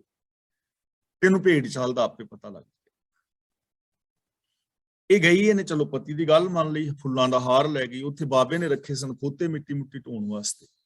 ਇਹ ਬੀਬੀ ਉਤਰੀ ਫਟਾਫਟ ਤੇ ਕਹਿੰਦੀ ਵੀ 1 ਮਿੰਟ ਰੁਕੋ, 2 ਮਿੰਟ ਆਪਾਂ ਚੱਲਨੇ ਆ ਅੱਗੇ। ਗਈ, ਖੋਤੇ ਦੇ ਗਲ ਦੇ ਵਿੱਚ ਇਹਨੇ ਪਾਇਆ ਹਾਰ, ਖੋਤੇ ਨੂੰ ਟੇਕਿਆ ਮੱਥਾ, ਤੇ 2 ਵਾਲ ਪੁੱਟੇ, ਇੱਕ ਚੁੰਨੀ ਪੱਲੇ ਬੰਨ ਲਿਆ ਤੇ ਇੱਕ ਜੇਬ 'ਚ। ਤੇ ਦੂਜੀਆਂ ਬੀਬੀਆਂ ਕਹਿੰਦੇ ਨੇ ਇਹ ਕੀ, ਕਹਿੰਦੇ ਮੇਰੀ ਦਾਦੀ ਸੱਸ ਦੱਸਦੀ ਸੀ ਵੀ ਜੇ ਐਵੇਂ ਨਾ ਕਰੀਏ ਤੇ ਇੱਥੇ ਆਉਣ ਦਾ ਫਲ ਹੀ ਨਹੀਂ ਮਿਲਦਾ ਬਾਬਿਆਂ ਕੋਲ। ਉਹਨਾਂ ਸਾਰੀਆਂ ਬੀਬੀਆਂ ਨੇ ਖੋਤੇ ਨੂੰ ਟੇਕਿਆ ਮੱਥਾ, ਤੇ ਉਹਨੇ ਤੇ 2 ਪੁੱਟੇ ਸਨ ਚੂੰਡੀ ਭਰ ਕੇ ਖੋਤਿਆਂ ਦੇ ਵਾਲ। ਬਾਕੀ ਲੋਕ ਆਏ, ਬਾਕੀ ਵੀ ਖੋਤੇ ਗੰਜੇ, ਖੋਤੇ ਦੜੰਗੇ ਮਾਰ ਕੇ ਭੱਜ ਗਏ। ਬਾਬੇ ਨੂੰ ਪਤਾ ਲੱਗਾ ਵੀ ਖੋਤੇ, ਉਹ ਕਹਿਣ ਲੱਗੇ ਉਹ ਤੇ ਲੋਕੀ ਵਾਲ ਪੁੱਟਣ ਦੇ ਨੇ ਉਹਨਾਂ ਦੇ, ਤੇ ਤਾਂ ਕਰਕੇ ਉਹਨੇ ਆਣ ਕੇ ਬਾਬੇ ਬਾਹਰ ਸਮਝਾਇਆ, ਉਹ ਲੋਕੋ ਇਹ ਵਾਲ ਨਹੀਂ ਪੁੱਟਣੇ, ਭੇਡ ਚਾਲ ਹੈ, ਕਿਸੇ ਨੇ ਚਲਾਤੀ ਹੈ, ਭੇਡ ਚਾਲ ਹੈ। ਉਹ ਬੀਬੀ ਨੂੰ ਸਮਝ ਆ ਗਈ ਵੀ ਭੇਡ ਚਾਲ ਕੀ ਹੁੰਦੀ, ਤਾਂ ਦੁਨੀਆ ਵਿੱਚ ਤੇ ਭੇਡ ਚਾਲ ਹੈ। ਹੁਣ ਹੁਕਮ ਬਾਰੇ ਪਤਾ ਕਿੱਥੋਂ ਲੱਗੇ, ਹੁਕਮ ਬਾਰੇ ਸੁਣੀਏ ਕਿਵੇਂ, ਕਿੱਥੋਂ ਸੁਣੀਏ? ਤਾਂ ਗੁਰੂ ਜੀ ਕਹਿੰਦੇ ਨੇ ਗੁਰਮਤੀ ਨਾਉ ਪਾਈ ਹੈ। ਨਾਉ ਦਾ ਮਤਲਬ ਹੁਕਮ, ਰੱਬ ਦੀ ਸਿਫਤ ਸਲਾਹ ਗੁਰੂ ਦੀ ਮਾਤਰਾ ਹੀ ਮਿਲਣੀ ਹੈ, ਗੁਰੂ ਤੋਂ ਮਿਲੇਗੀ, ਕਰਮਕਾਂਡੀ ਲੋਕਾਂ ਤੋਂ ਨਹੀਂ। ਇਸ ਲਈ ਦੇਹਧਾਰੀਆਂ ਨੂੰ, ਮੜੀਆਂ ਕਬਰਾਂ ਨੂੰ ਛੱਡ ਕੇ ਗੁਰੂ ਦੇ ਚਰਨਾਂ ਦੀ ਸ਼ਰਨ ਲੈਣੀ ਹੈ, ਗੁਰਬਾਣੀ ਦੇ ਨਾਲ ਜੁੜਨਾ ਹੈ, ਗੁਰੂ ਤੋਂ ਗਿਆਨ ਦੀ ਦਾਤ ਲੈਣੀ ਹੈ। ਗੁਰੂ ਗਿਆਨ ਰਾਹੀਂ ਸਾਨੂੰ ਰੱਬ ਦੇ ਹੁਕਮ ਦੀ ਸਮਝ ਆਉਣੀ ਹੈ। ਗੁਰੂ ਗਿਆਨ ਰਾਹੀਂ ਸਾਨੂੰ ਇਹ ਸਮਝ ਆਉਣੀ ਹੈ ਕਿ ਕਿਸੇ ਹਰ ਕੰਮ ਦੀ ਰਿਕੁਆਇਰਮੈਂਟ ਹੁੰਦੀ ਹੈ, ਉਹ ਰਿਕੁਆਇਰਮੈਂਟ ਪੂਰੀ ਕਰਾਂਗੇ ਤਾਂ ਸਾਨੂੰ ਸਫਲਤਾ ਮਿਲਣੀ ਹੈ। ਇਹ ਚੀਜ਼ ਦੀ ਸਮਝ ਗੁਰੂ ਗਿਆਨ ਰਾਹੀਂ ਆਉਣੀ ਹੈ। ਇਸ ਲਈ ਗੁਰੂ ਸਾਹਿਬ ਜੀ ਕਹਿੰਦੇ ਨੇ ਗੁਰਮਤੀ ਨਾਉ ਪਾਈਐ, ਨਾਨਕ ਗੁਣ ਗਾਵੇ। ਹੇ ਨਾਨਕ, ਗੁਰੂ ਦੀ ਮੱਤ ਲਿਆ, ਨਾਮ ਦੀ, ਹੁਕਮ ਦੀ ਸਮਝ ਆਉਂਦੀ ਹੈ, ਤੇ ਗੁਰੂ ਦੇ ਰਾਹ ਤੇ ਤੁਰਨ ਵਾਲਾ ਮਨੁੱਖ ਜਿਹੜਾ ਹੈ ਫਿਰ ਗੁਣ ਗਾਵੇ, ਰੱਬ ਦੇ ਗੁਣ ਗਾਉਂਦਾ ਹੈ। ਗੁਣ ਗਾਉਣ ਦਾ ਮਤਲਬ ਗੁਣਾਂ ਨੂੰ ਧਾਰਨ ਕਰਦਾ ਹੈ, ਮਨ ਬਚਨ ਕਰਮ ਕਰਕੇ ਗੁਣਾਂ ਨੂੰ ਇੰਪਲੀਮੈਂਟ ਆਪਣੀ ਜ਼ਿੰਦਗੀ ਦੇ ਅੰਦਰ ਕਰਦਾ ਹੈ। ਇਸ ਚੀਜ਼ ਦੀ ਸਮਝ ਗੁਰੂ ਰਾਹੀਂ ਆਉਂਦੀ ਹੈ। ਇਸ ਲਈ ਅਸੀਂ ਗੁਰੂ ਗਿਆਨ ਮੁਤਾਬਕ ਜ਼ਿੰਦਗੀ ਜੀ ਕੇ ਗੁਣਾਂ ਦੇ ਧਾਰਨੀ ਹੋਣਾ ਹੈ। ਹਰ ਸ਼ਬਦ ਦੇ ਵਿੱਚੋਂ ਤੁਹਾਨੂੰ ਇਹ ਚੀਜ਼ਾਂ ਮਿਲ ਰਹੀਆਂ। ਸ਼ਲੋਕ ਮਹਿਲਾ ਪਹਿਲਾ, ਦੁੱਖ ਵਿੱਚ ਜੰਮਣ, ਦੁੱਖ ਮਰਨ, ਦੁੱਖ ਵਰਤਣ ਸੰਸਾਰ। ਦੁੱਖ ਵਿੱਚ ਜੰਮਣ, ਦੁੱਖ ਮਰਨ, ਜੀਵ ਦਾ ਜਨਮ ਵੀ ਦੁੱਖ ਵਿੱਚ ਹੁੰਦਾ ਹੈ ਤੇ ਮੌਤ ਵੀ ਦੁੱਖ ਵਿੱਚ ਹੁੰਦੀ ਹੈ। ਇਹਦਾ ਮਤਲਬ ਕਿ ਜਨਮ ਤੋਂ ਲੈ ਕੇ ਮਰਨ ਤੱਕ ਬੰਦਾ ਦੁੱਖ ਭੋਗਦਾ ਹੈ। ਦੁੱਖ ਵਰਤਣ ਸੰਸਾਰ, ਸੰਸਾਰ ਦਾ ਮਤਲਬ ਸੰਸਾਰ ਵਿੱਚ, ਵਰਤਣ ਦਾ ਮਤਲਬ ਵਰਤੋਂ ਵਿਹਾਰ, ਕਾਰ ਵਿਹਾਰ। ਤਾਂ ਜਨਮ ਤੋਂ ਮਰਨ ਤੱਕ ਸਾਰੀ ਉਮਰ ਜੀਵ ਦੁੱਖ ਵਿੱਚ ਹੀ ਫਸਿਆ ਰਹਿੰਦਾ ਹੈ। ਦੁੱਖ ਵਿੱਚ ਜੰਮਣ, ਦੁੱਖ ਮਰਨ ਦਾ ਮਤਲਬ ਜਨਮ ਤੋਂ ਲੈ ਕੇ ਮਰਨ ਤੱਕ ਬੰਦਾ ਦੁੱਖਾਂ ਵਿੱਚ ਫਸਿਆ ਰਹਿੰਦਾ ਹੈ। ਦੁੱਖ ਵਰਤਣ ਸੰਸਾਰ, ਤੇ ਦੁੱਖਾਂ ਦੇ ਵਿੱਚ ਹੀ ਸਾਰਾ ਆਪਣਾ ਵਰਤੋਂ ਵਿਹਾਰ, ਕਾਰ ਵਿਹਾਰ ਕਰਦਾ ਰਹਿੰਦਾ ਹੈ। ਜਨਮ ਤੋਂ ਲੈ ਕੇ ਮਰਨ ਤੱਕ ਕਾਰ ਵਿਹਾਰ ਬੰਦਾ ਕਰਦਾ ਹੈ ਔਰ ਦੁੱਖਾਂ ਦੇ ਅੰਦਰ ਫਸਿਆ ਰਹਿੰਦਾ ਹੈ। ਸਾਰੀ ਜ਼ਿੰਦਗੀ ਬਹੁਤੇ ਲੋਕ ਦੁੱਖ ਹੀ ਭੋਗਦੇ ਨੇ, ਪਰੇਸ਼ਾਨੀਆਂ ਭੋਗਦੇ ਨੇ। ਦੁੱਖ ਦੁੱਖ ਅੱਗੇ ਆਖੀਐ, ਪੜ ਪੜ ਕਰੇ ਪੁਕਾਰ। ਅੱਗੇ ਦਾ ਮਤਲਬ ਅੱਗੇ ਅੱਗੇ, ਸਾਹਮਣੇ, ਜਿਵੇਂ ਜਿਵੇਂ ਦਿਨ ਗੁਜ਼ਰਦੇ ਨੇ, ਆਉਣ ਵਾਲਾ ਸਮਾਂ। ਪੜ ਦਾ ਮਤਲਬ ਪੜ ਕੇ, ਕਰੇ ਪੁਕਾਰ ਦਾ ਮਤਲਬ ਪੁਕਾਰ ਕਰਦੇ ਨੇ, ਵਿਲਕਦੇ ਨੇ। ਵਿਦਿਆ ਪੜ ਪੜ ਕੇ ਵੀ ਲੋਕ ਵਿਲਕਦੇ ਨੇ, ਕਲਪਦੇ ਨੇ, ਪੁਕਾਰਾਂ ਕਰਦੇ ਨੇ। ਜੋ ਕੁਝ ਸਾਹਮਣੇ ਪ੍ਰਾਪਤ ਹੁੰਦਾ ਹੈ, ਦੁੱਖ ਹੀ ਦੁੱਖ ਪ੍ਰਾਪਤ ਹੁੰਦਾ ਹੈ। ਵਿਦਿਆ ਪੜ ਕੇ ਵੀ ਅੱਗੇ ਅੱਗੇ ਦੁੱਖ ਆ ਰਿਹਾ ਹੈ ਔਰ ਲੋਕ ਵਿਲਕ ਰਹੇ ਨੇ। ਮੈਂ ਤੇ ਚਲੋ ਦੁਖੀ ਹਾਂ, ਇਸ ਕਰਕੇ ਦੁਖੀ ਹਾਂ ਕਿ ਮੇਰੇ ਕੋਲ ਪੈਸਾ ਨਹੀਂ ਹੈ, ਪਰ ਦੂਜਾ ਬੰਦਾ ਮੇਰੇ ਸਾਹਮਣੇ ਹੈ, ਉਹਦੇ ਕੋਲ ਤੇ ਬੜਾ ਵੱਡਾ ਪੈਸਾ ਹੈ, ਉਹਦਾ ਆਰਥਿਕ ਪੋਜੀਸ਼ਨ ਬੜੀ ਤਗੜੀ ਹੈ, ਲੇਕਿਨ ਉਹ ਵੀ ਦੁਖੀ ਹੈ। ਮੇਰੇ ਦੁੱਖ ਦਾ ਤੇ ਪਤਾ ਲੱਗਦਾ ਹੈ ਕਿ ਰੋਟੀ ਕੱਪੜਾ ਮਕਾਨ ਨਹੀਂ ਹੈ, ਫੁੱਟਪਾਥ ਤੇ ਬੈਠਾ ਵਾਂ, ਦੁਖੀ। ਪਰ ਵੱਡੇ ਵੱਡੇ ਜੋ ਦਿਸੇ ਲੋਕ, ਤਿੰਨ ਕੋ ਵਿਆਪੈ ਚਿੰਤਾ ਰੋਗ, ਉਹ ਵੀ ਦੁਖੀ ਨੇ। ਉਹਨਾਂ ਤੋਂ ਪੁੱਛੀਏ ਵੀ ਤੁਸੀਂ ਕਿਉਂ ਦੁਖੀ ਹੋ? ਤੇ ਉਹ ਕਹਿੰਦੇ ਨੇ ਭਾਈ ਸਾਡੇ ਕੋਲ ਪੈਸਾ ਤਾਂ ਬਹੁਤ ਹੈ ਯਾਰ, ਇੱਕ ਬੜਾ ਵੱਡਾ ਦੁੱਖ ਹੈ, ਮੈਂ ਪੜ੍ਹਿਆ ਨਹੀਂ, ਮੇਰੇ ਕੋਲ ਕਾਸ਼ ਗਿਆਨ ਹੁੰਦਾ ਨਾ। ਤਾਂ ਇਹਦਾ ਮਤਲਬ ਸਰੀਰਕ ਸੁੱਖ ਤੇ ਪਦਾਰਥਾਂ ਨਾਲ ਮਿਲ ਜਾਂਦਾ ਹੈ, ਲੇਕਿਨ ਬੌਧਿਕ ਸੁੱਖ ਜਿਹੜਾ ਹੈ ਉਹ ਗਿਆਨ ਦੇ ਨਾਲ ਮਿਲਦਾ ਹੈ, ਉਹ ਇਸ ਕਰਕੇ ਦੁਖੀ ਹੈ। ਤੇ ਤੀਜੇ ਤੋਂ ਪੁੱਛੀਏ ਵੀ ਤੂੰ, ਤੇਰੇ ਕੋਲ ਤੇ 4-5 ਮਾਸਟਰ ਡਿਗਰੀਆਂ ਨੇ। ਉਹ ਕਹਿੰਦਾ ਹਾਂ ਮੇਰੇ ਕੋਲ ਧਨ ਵੀ ਬਹੁਤ ਹੈ, ਗਿਆਨ ਦੀ ਕੋਈ ਕਮੀ ਨਹੀਂ, ਕਿਸੇ ਵੀ ਸਬਜੈਕਟ ਬਾਰੇ ਕਹੋ ਮੈਂ ਵਿਚਾਰ ਕਰਨ ਲਈ ਤਿਆਰ ਹਾਂ, ਗਿਆਨ ਦੀ ਕੋਈ ਕਮੀ ਨਹੀਂ, ਪਰ ਮੈਂ ਬਹੁਤ ਪਰੇਸ਼ਾਨ ਹਾਂ, ਮੈਨੂੰ ਇਹ ਦੁਨੀਆ 'ਚੋਂ ਸੱਚਾ ਪਿਆਰ ਨਹੀਂ ਮਿਲਿਆ, ਸਤਿਕਾਰ ਨਹੀਂ ਮਿਲਿਆ ਮਾਨਸਿਕ ਤੌਰ ਤੇ। ਤਾਂ ਇਹਦਾ ਮਤਲਬ ਬੌਧਿਕ ਸੁੱਖ ਗਿਆਨ ਨਾਲ ਮਿਲ ਜਾਂਦਾ ਹੈ, ਪਰ ਮਾਨਸਿਕ ਜੋ ਸ਼ਾਂਤੀ ਹੈ ਉਹ ਪਿਆਰ ਸਤਿਕਾਰ ਨਾਲ ਮਿਲਦੀ ਹੈ। ਤੇ ਜੇ ਚੌਥੇ ਤੋਂ ਪੁੱਛੀਏ ਵੀ ਤੂੰ, ਉਹ ਕਹਿੰਦਾ ਮੇਰੇ ਕੋਲ ਪੈਸਾ ਵੀ ਬਹੁਤ ਹੈ, ਗਿਆਨ ਵੀ ਬਹੁਤ ਹੈ, ਮੇਰੇ ਨਾਲ ਰਿਸ਼ਤੇਦਾਰ ਭੈਣ ਭਰਾ ਪਿਆਰ ਵੀ ਬੜਾ ਕਰਦੇ ਨੇ, ਬੱਚੇ ਨੂੰ ਪੁੱਤਰ ਸਾਰੇ ਪਿਆਰ ਵੀ ਕਰਦੇ ਨੇ, ਸਤਿਕਾਰ ਵੀ, ਪਰ ਮੈਨੂੰ ਇੰਜ ਪ੍ਰਤੀਤ ਹੁੰਦਾ ਵੀ ਜਿਵੇਂ ਜ਼ਿੰਦਗੀ ਖਾਲੀ ਹੈ, ਵੀ ਅੰਦਰ ਤੇ ਕੁਝ ਵੀ ਨਹੀਂ, ਅੰਦਰੋਂ ਖਾਲੀਪਨ ਮਹਿਸੂਸ ਹੁੰਦਾ। ਹੁਣ ਇਹਨੂੰ ਕੀ ਪ੍ਰੋਬਲਮ ਹੈ? ਇਹਦੀ ਈਗੋ, ਇਹਦਾ ਕਿਤੇ ਵਖੇਵਾ। ਤੇ ਜਦੋਂ ਈਗੋ ਖਤਮ ਹੋ ਜਾਂਦੀ ਹੈ, ਸੀਮਤ ਸੋਚ ਅਸੀਮ ਸੋਚ ਵਿੱਚ ਰਲ ਜਾਂਦੀ ਹੈ, ਤਾਂ ਬੰਦਾ ਬਿਲਕੁਲ ਪਰਮ ਸ਼ਾਂਤ ਹੋ ਜਾਂਦਾ ਹੈ। ਤਾਂ ਜੇ ਵਿਦਿਆ ਵੀ ਹੈ ਲੇਕਿਨ ਸਿਸਟਮ ਦੇ ਅੰਦਰ ਬੰਦਾ ਕੰਮ ਨਹੀਂ ਕਰ ਰਿਹਾ, ਗੁਣਾਂ ਦਾ ਧਾਰਨੀ ਨਹੀਂ ਹੈ, ਤਾਂ ਉਹਦੀ ਜ਼ਿੰਦਗੀ ਵਿੱਚ ਵੀ ਅੱਗੇ ਅੱਗੇ ਦੁੱਖ ਹੀ ਆਏਗਾ, ਉਹ ਵੀ ਪੁਕਾਰ ਹੀ ਕਰਦਾ ਰਹੇਗਾ। ਦੁੱਖ ਕੀਆਂ ਪੰਡਾਂ ਖੁੱਲੀਆਂ, ਸੁੱਖ ਨਾ ਨਿਕਲਿਓ ਕੋਈ। ਹੁਣ ਜਦੋਂ ਅਸੀਂ ਆਪਣੇ ਪੰਡਾਂ ਖੁੱਲੀਆਂ ਦਾ ਮਤਲਬ ਜੀਵਨ ਦਾ ਲੇਖਾ ਜੋਖਾ ਕਰਨਾ, ਬੰਦਾ ਸੈਲਫ ਐਨਾਲਿਸਿਸ ਕਰਦਾ ਹੈ, ਲੇਖਾ ਜੋਖਾ ਕਰਦਾ ਹੈ, ਤਾਂ ਇੰਜ ਪ੍ਰਤੀਤ ਹੁੰਦਾ ਹੈ ਕਿ ਜਿਵੇਂ ਦੁੱਖਾਂ ਦੀਆਂ ਪੰਡਾਂ ਖੁੱਲੀਆਂ ਹੋਣ, ਵਿਚਾਰ 'ਚ ਫਿਰ ਇਹ ਦੁੱਖ ਹੀ ਦੁੱਖ ਪਸਰਿਆ ਹੋਇਆ ਹੋਵੇ ਕਿ ਦੁਨੀਆ ਵਿੱਚ ਸੁਖੀ ਤੇ ਕੋਈ ਵੀ ਨਹੀਂ, ਜੋ ਜੋ ਦੀਸੈ ਸੋ ਸੋ ਰੋਗੀ, ਚੰਦ ਲੋਕਾਂ ਨੂੰ ਛੱਡ ਕੇ, ਨਾਨਕ ਦੁਖੀਆ ਸਭ ਸੰਸਾਰ, ਚੰਦ ਲੋਕਾਂ ਨੂੰ ਛੱਡ ਕੇ ਬਹੁਤੇ ਲੋਕ ਦੁੱਖ ਨੇ। ਇੰਜ ਪ੍ਰਤੀਤ ਹੁੰਦਾ ਹੈ ਮਾਨੋ ਦੁੱਖਾਂ ਦੀਆਂ ਪੰਡਾਂ ਖੁੱਲੀਆਂ ਹੋਈਆਂ ਨੇ ਤੇ ਕਿਸੇ ਉਦਮ ਦੇ ਨਾਲ ਵੀ ਸੁੱਖ ਨਹੀਂ ਨਿਕਲਦਾ। ਤੀਰਥ ਯਾਤਰਾਵਾਂ ਕੀਤੀਆਂ, ਦੂਜੇ ਤੀਜੇ ਸਾਰੇ ਕਰਨ ਦੇ ਨਾਲ ਸੁੱਖ ਤੇ ਪੈਦਾ ਫਿਰ ਨਹੀਂ ਹੋਇਆ। ਦੁੱਖ ਵਿੱਚ ਜੀਓ ਜਲਾਇਆ, ਦੁਖੀਆ ਚੱਲਿਆ ਰੋਏ। ਜੀਓ ਜਲਾਇਆ ਦਾ ਮਤਲਬ ਸਾਰੀ ਦੁੱਖਾਂ ਵਿੱਚ ਬੰਦਾ ਆਪਣੀ ਜਿੰਦ ਨੂੰ ਸਾੜਦਾ ਰਿਹਾ, ਸਾਰੀ ਜ਼ਿੰਦਗੀ ਆਪਣੀ ਜਿੰਦ ਨੂੰ ਦੁੱਖਾਂ ਵਿੱਚ ਹੀ ਸਾੜਦਾ ਰਿਹਾ। ਦੁਖੀਆ ਚੱਲਿਆ ਰੋਏ, ਚੱਲਿਆ ਦਾ ਮਤਲਬ ਜੀਵਨ ਜੀਵਿਆ, ਔਰ ਸਾਰੀ ਜ਼ਿੰਦਗੀ ਦੁਖੀ ਹੋ ਕੇ ਹੀ ਜੀਵਨ ਨੂੰ ਚਲਾਉਂਦਾ ਰਿਹਾ, ਯਾਨੀ ਜੀਵਨ ਦੇ ਅੰਦਰ ਦੁੱਖ ਭੋਗਦਾ ਰਿਹਾ।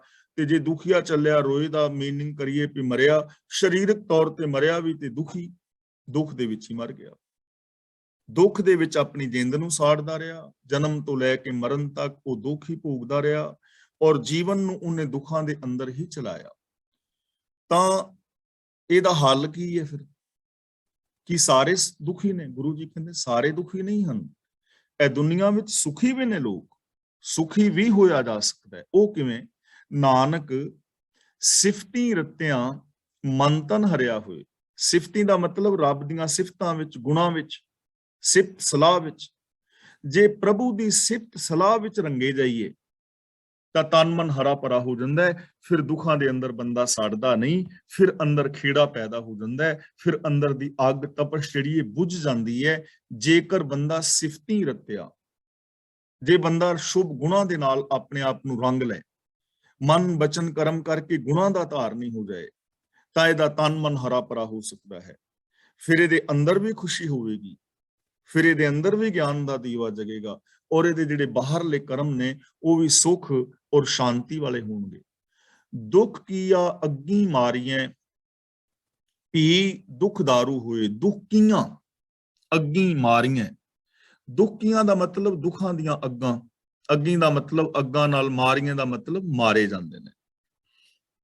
ਜੀਵ ਦੁੱਖਾਂ ਦੇ ਸਾੜਿਆਂ ਦੇ ਨਾਲ ਆਤਮਿਕ ਮੌਤੇ ਮਰਦੇ ਨੇ, ਦੁੱਖਾਂ ਦੇ ਸਾੜਿਆਂ ਦੇ ਨਾਲ ਬੰਦੇ ਦੁਖੀ ਹੁੰਦੇ ਨੇ, ਪਰ ਗੁਰੂ ਜੀ ਸਾਨੂੰ ਪੋਜ਼ਿਟਿਵ ਥਿੰਕਿੰਗ ਦੇ ਰਹੇ ਨੇ। ਪੀ ਦੁੱਖ ਦਾਰੂ ਹੋਏ, ਤਾਂ ਵੀ ਦੁੱਖ ਹੀ ਦਾਰੂ ਹੁੰਦਾ ਹੈ, ਦੁੱਖ ਇਲਾਜ ਵੀ ਹੈ। ਦੁੱਖ ਤੋਂ ਬਿਨਾਂ ਸੁੱਖ ਨਹੀਂ ਮਿਲਦਾ। ਦੁੱਖ ਨੂੰ ਦਾਰੂ ਦੇ ਰੂਪ ਵਿੱਚ ਵਰਤੋ।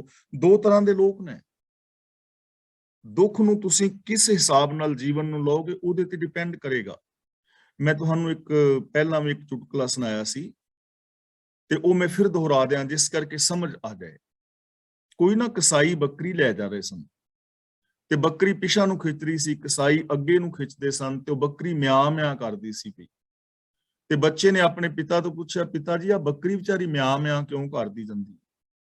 ਕਹਿਣ ਲੱਗਾ, ਬੇਟਾ ਇਹ ਕਸਾਈਆਂ ਦੇ ਵਸ ਪੈ ਗਈ ਏ, ਇਹਨੂੰ ਲਿਜਾ ਕੇ ਵੱਢ ਦੇਣਾ ਹੈ, ਵੱਢ ਕੇ ਇਹਦੀ ਖੱਲ ਲਾ ਦੇਣਗੇ, ਇਹਦੇ ਟੁਕੜੇ ਟੁਕੜੇ ਕਰਕੇ ਮਾਸ ਵੇਚ ਦੇਣਗੇ। ਵਿਚਾਰੀ ਤਾਂ ਰੋਂਦੀ ਜਾ ਰਹੀ ਹੈ ਵੀ ਵੱਢੀ ਜਾਣੀ ਹੈ, ਇਹਦੀ ਖੱਲ ਲਾ ਦੇਣੀ ਹੈ, ਤਾਂ ਟੁਕੜੇ ਟੁਕੜੇ ਕਰ ਦੇਣਾ।